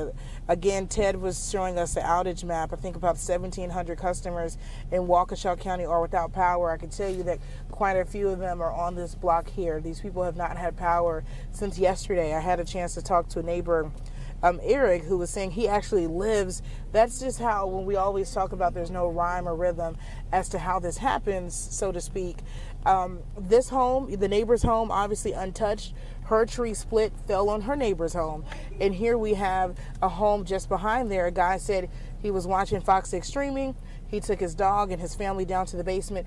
They're safe. Nothing happened to their home. However, they came outside to see all of these trees just within their neighborhood. So obviously some of the homes here impacted. A lot of them have not been. If I can kind of zoom in down the street, we were showing you guys earlier on the Wisconsin Live Desk that a tree had actually fell on top of a car, and that car was totaled. It was actually crushed on one side, according to the tree trimmers there. You can still see them kind of hard at work here. Yeah. We spoke to them earlier. They really gave us some good advice and really some knowledge that I did not know about. It basically, they said they were in this home, this area last week. There was a tree that they thought that was rotting, and that would be the next thing that needed to come down. Instead, it was a tree that they said they never would have suspected. Oh, wow. And so they were saying that some of the seemingly healthy trees can sometimes be the ones that pose the most damage. We thankfully have not heard of any injuries in this area, but we have seen some damage, whether it be the total car that's up the block here. It appears we've been here at least for about, I would say, at least 2.5, 3 hours at this point. And so it appears they've moved, they've been able to cut down most of the tree, which is their process, and really talking to us about how now, for them, a big part of this is not doing more damage. And so they want to make sure that once they, remove the limbs, that they're able to cut the tree safely so that it does not do more harm to the home or to the homeowner's property. And those people who have, legitimate, respectable tree companies on site, they're fortunate. I'm sure there's a waiting list to get some of those folks, and this is a good time to remind you, don't just take the business of anyone who knocks on your door and says, hey, we're working down the street. It's better to check them out and you call them, and instead of just answering someone. And not to say that everybody knocks on your door is up to no good, but this is a time when scammers come out. If I'm the owner of that home, I'm sick to my stomach. I'm also sick to my stomach if I'm the owner of the home whose property that tree was on. She's got to feel awful. Of course, there's nothing she did wrong, but just knowing that it was your tree that fell in your neighbor's house has got to be kind of a kick in the gut, too. Ted, we talked briefly. I did kind of throw that question out there.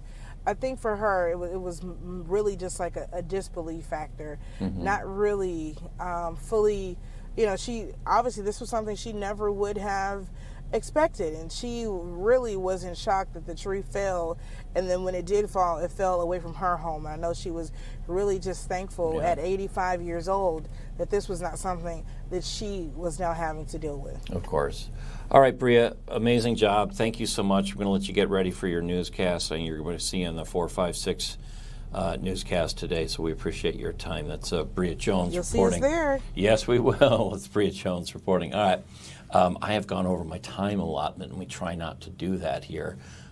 Maddie Stelk, the talented, popular Maddie Stelk coming in. I'll take a quick break. Thank you for your time and your company here today. You've been watching the Wisconsin Live Desk. I'm Ted Perry. I'll see you on the Fox 6 News at 5 and 10 tonight.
This is the Wisconsin Live Desk. Thanks for being with us on Fox Local. I'll be taking you all the way up to Fox 6 News at 4. We've been tracking storm damage throughout southeast Wisconsin, especially right here. This is live right now in Waukesha County, one of the areas hit really hard by those storms last night. But it's one of several counties as well. We actually just got an update into our weather center about a tornado that actually hit not in Waukesha, but rather in Washington County. I'm going to bring in Stephanie Barrow-Keller right now. Steph, what are those numbers saying? Yeah, this is the very latest. We minutes ago got information from the National Weather Service. They've been out surveying, especially southern Washington County, pretty much all day long. They were out there by around 10 a.m. So it's taken some time, but what they have confirmed is one single brief tornado in southern Washington County. So just southwest of Hubertus, which of course is west of Richfield, which we've, kind of spoken on a couple of times. That's where they started their surveying this morning, but the very latest, and this is their write-up, brief EF0 tornado damage track beginning near the intersection of Elmwood Road and Timberstone Way with max wind speeds of 80 miles per hour. And they will, of course, continue to come out with more information. It does take time, so a lot of times they'll put out kind of these preliminary details until they're able to, fully put in start, finish, exact track, how long it was on the ground. But they do say that this was brief in that area. What else is interesting, because I know there's a lot of other storm damage, tree damage across southeast Wisconsin.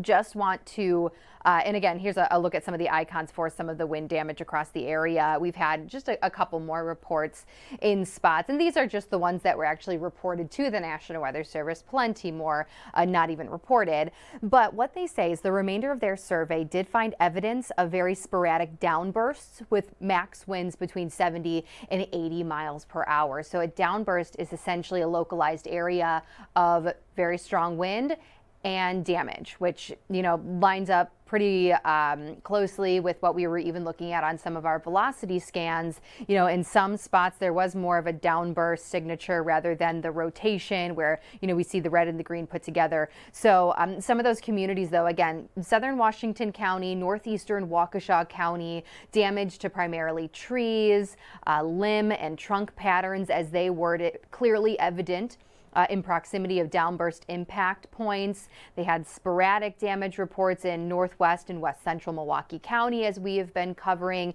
with those similar patterns, especially when it comes to the tree damage. So again, more so indicative of some downburst wind between 70 and about 80 miles per hour. By the way, that official tornado southwest of Hubertus does bring our statewide tornado total up to 47. I believe average for the year is 23, so we are way above that. But there you go, one single brief tornado confirmed southwest of Hubertus in southern Washington County. The track was, less than a mile, in fact, about a half a mile, and it was only on the ground estimated about a minute. So again, very short, but they did find that continuous track of tree damage and tornado damage in those areas with that max wind, once again, of about 80 miles per hour. So that's the very latest when it comes to the National Weather Service's surveying. They are done. They do not plan on doing any more. They've covered all of their bases across specifically those communities. And the good news continues. We have seen a quiet day today. We will continue to see more quiet weather tomorrow. I know there is still so much damage that needs to be cleaned up. So we are thankful that the weather will cooperate tomorrow. Temperatures may be a little warmer than today. Today's been very pleasant. Friday brings in another chance for some rain and thunder. If you want to go back to my graphics, Maddie, unless you wanted to talk about tornadoes, I guess I should ask you first before I start jumping around. Go ahead. Do your thing. We can just dive on into sky vision. I already talked about how Thursday is going to be dry. It's going to be quiet. So thankfully we can breathe that sigh of relief. Next round of rain is going to move in later Thursday night into Friday morning. At this point in time, we are not in a severe risk. Notice how we could see a batch potentially early to maybe mid-morning hours on Friday, scattered in nature, maybe a little bit of a break, and then a bit more development late Friday afternoon into the evening. So I don't think it's going to be a washout day. Again, at this point, we are not looking at severe weather, but after what we just had yesterday, we're going to be focused on Friday's forecast, absolutely. And then weekend right now is actually trending dry. So only a slight chance for an afternoon shower on Saturday. Most of that day looks fine as well. So, all in all, we're looking at good conditions to continue the cleanup in those communities, Maddie. Yeah, and you were mentioning too, good that we're staying dry today. I know we talked with We Energy's Brendan Conway earlier saying it's really helping crews that we have. Taking a live look right now, this to aid crews to help with the cleanup here, because again, several areas, I mean, this is a live look again, Waukesha County hit really hard by this. Steph, there was no tornado confirmed for this area, at least for right now, correct? Correct. This is northern Waukesha, you mentioned, or where is this exactly? You'll have to remind me, I don't remember. But the one tornado, again, southwest of Hubertus, and I don't know if we even have an end. We have a start. The trap began intersection of Elmwood Road and Tipperstone Way, but we don't have an end point for that tornado. So I am not sure, Maddie. Yeah, it'll be interesting to see. Sorry, Steph, I'm having a few audio issues on my end. You're cutting in and out for me, but it's a me problem. It's not you, it's me. Don't worry, because I can't hear our producers either. But yeah, I was interested to see in that area, just because especially along this stretch right here, we've been seeing so much. But I mean, we even saw, I was downtown actually when this all went down, and I was at, I don't know if you've ever been to Cafe Benelux. Oh yeah. I was there, and there were people sitting outside. I know, I'm like, who hasn't, honestly? My mom, I think she's watching right now. She loves that place. Oh, it's so good. But on the outside, like on the deck, people were there, and all of a sudden, it just all the wind came in. Yeah. People's plates went flying. Like, it all went so fast. So is that kind of the downburst that you were talking about? Yes, I do think some of the damage that we've seen on the northwest side specifically of Milwaukee County, when we see those, uprooted trees or branches snapped off, the more elevated damage, I do think that was more localized, not necessarily from tornado again, or rotating winds, but more so that just big downdraft of wind, which is still between 70 and 80 miles per hour to be estimated, I should say. So yes, I think that's more so that downdraft, but we always stress when these lines move through, and this was a very typical squall line. I know tornadoes were not our biggest threat yesterday, but I think the problem is that we had multiple outflow boundaries that then interacted with storms that were already in progress in some of our northern communities, and that just really amplified this squall line and added some spin to it in a handful of communities.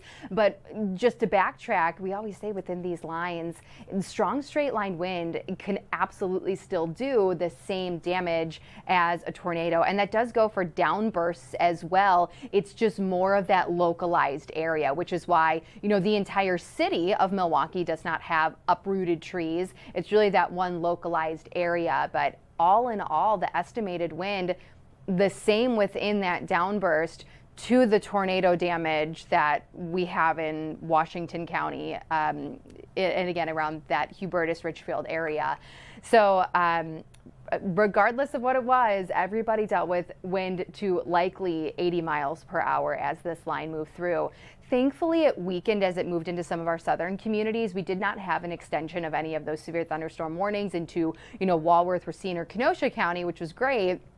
There was still some wind reported of about 40 to 50 miles per hour, so just below severe criteria in southern communities. But it was really fascinating, again, to see how the storms dropped a ton of rain in northern communities. Then we had that one tornado confirmed and a lot of wind damage kind of in our central tier of communities. And then down towards the south, a little bit of wind, a little bit of rain, just not quite to the extent to some of the, communities within Waukesha, Washington, Milwaukee counties saw.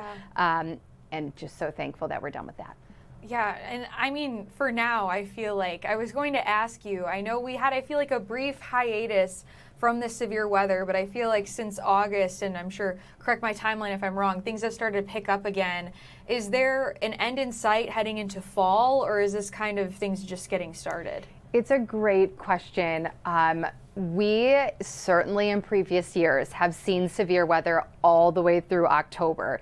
Our fall, summer, I guess I should say, extends a little bit more these days. And every year is different, but we are more typically seeing the warmth stick around through September, if not even into the first half of October. So when you still have the warmth and the humidity, there is still the possibility of severe weather. It was maybe like 4 or 5 years ago now that we did have tornadoes in the middle of October. It's not as common, but I do think it's becoming more common, certainly with the extension of some of this heat and humidity. Now, I don't see anything alarming in our short-range forecast when it comes to severe weather potential, so that's some good news, but I, yes, would not rule it out even into our fall months. November gets a little late. That's, I think, a little late for us to have some severe weather. It's always a possibility. We've had tornadoes now every single month of the year, including February. If you remember, that was a couple years ago, the first time we had that February tornado. So technically speaking, you know, severe weather is always a possibility, but I will say it decreases once we get to November and, of course, those winter months. Yeah, and I guess 1 week at a time. I guess I'm jumping the gun a little bit here, but I get it though. Yeah, but always good to know if there's like a big end in sight. You know, from what we've seen just this past summer, like a lot of people really been through it here. So, of course, great way to keep track is with the Storm Center app. I feel like I push that every time, but it's so true. I remember even yesterday when I was at Benelux, I was getting alerts from the FOX6 Storm Center app on my phone. And then we actually turned on this at dinner. I was like, I feel like I'm being so rude.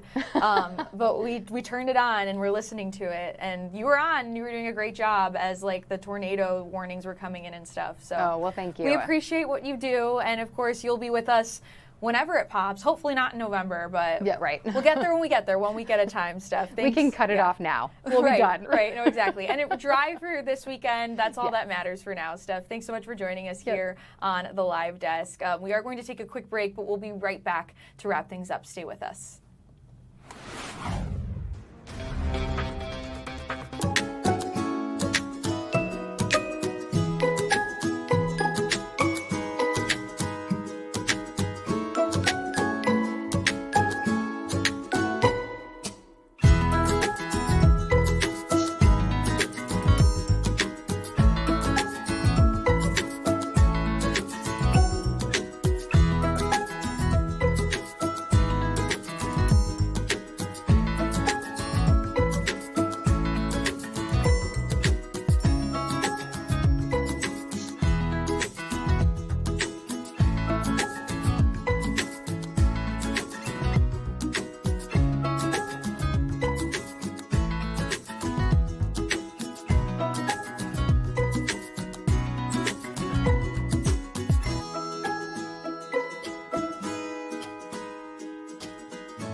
This is the Wisconsin Live Desk. At the bottom of the 3 o'clock hour here in a few minutes, Fox 6 News at 4 will begin with Ben and Kim. But for now, let's take you out to Las Vegas, where day 3 of the murder trial for the man charged with the death of Tupac Shakur is underway right now. So let's get you out there and let's listen in. Alton McDonald? Yes. Buntry, B-U-N-T-R-Y? Yes. Alton McDonald, who was the brother of Mob James, which is James McDonald.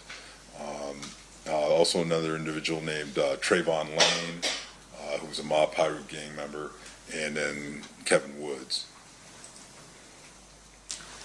And then they can kind of read this themselves, but at some point he talks about an incident that occurs at a neighborhood mall involving a person named Marcus. What does he tell you about that? Yeah, this is a few weeks before the murder of Tupac Shakur. This individual, Marcus, who was a Southside Crip, was at a mall by himself. Several Blood street gang members attacked him and started beating him up. Then an individual, Mr. Orlando Anderson, who was the cousin or nephew of Mr. Davis, observed what was happening and went in to help Marcus, and they beat up and fended off the other gang members. And then he moves on to describe the incident at the MGM casino the night of Mr. Shakur's murder. Yes, he did. And what did he tell you?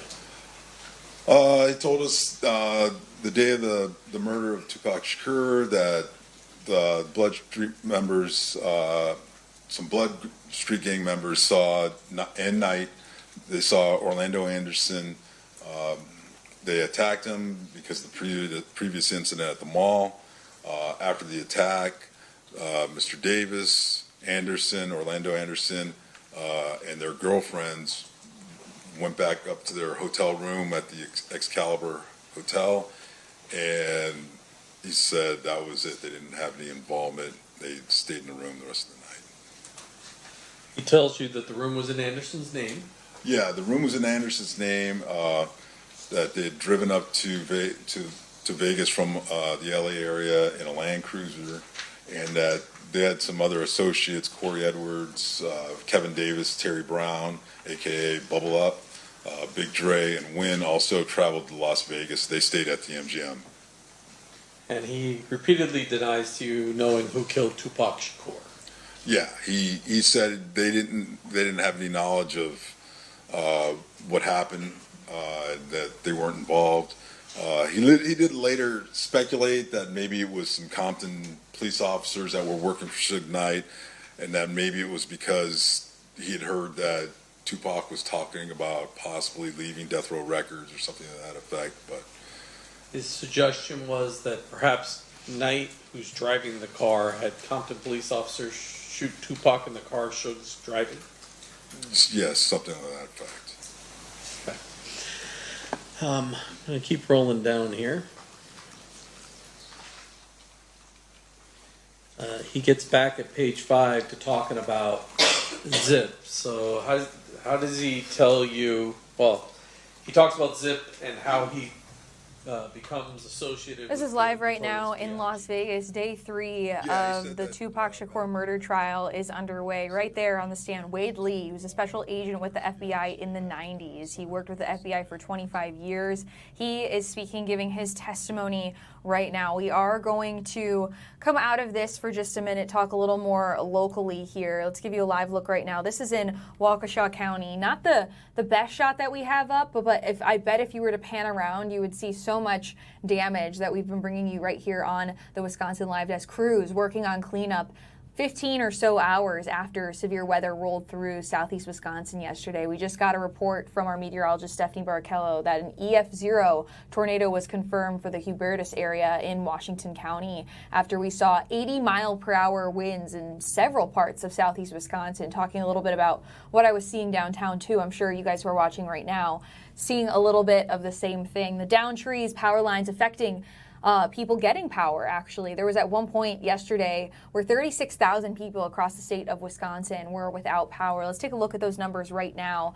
4,000 people right now, so significant downgrade from what we were seeing last night. Milwaukee County at 2,000, Waukesha 1,600, Washington County at 400, Ozaukee, Kenosha, Walworth, Dodge, Fond du Lac, not seeing as much, but every time we check in here, the good news is that this number just keeps going down. We're checking in with We Energy spokesperson Brendan Conway, who is telling us that everybody's power should be restored by the end of today, which is good news. Give you a live look outside right now in Milwaukee. A very, very nice day compared to what we were seeing yesterday. We are expected to stay dry for the rest of the week, but bad news is if there isn't another reason for Wisconsinites, I feel like, to not be fans of people in Illinois. We just got reports earlier today that the Illinois Tollway just approved the largest passenger toll hike in Illinois history. So despite overwhelming online public opposition, Governor J.B. Pritzker and the Illinois Tollway Board unanimously approved a proposal today to hike tolls 57% for passenger vehicles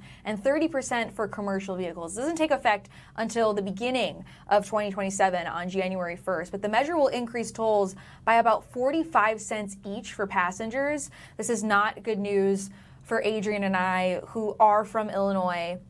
And not good news for, I don't know how often your parents come up here, Adrian, but not good news for my parents either.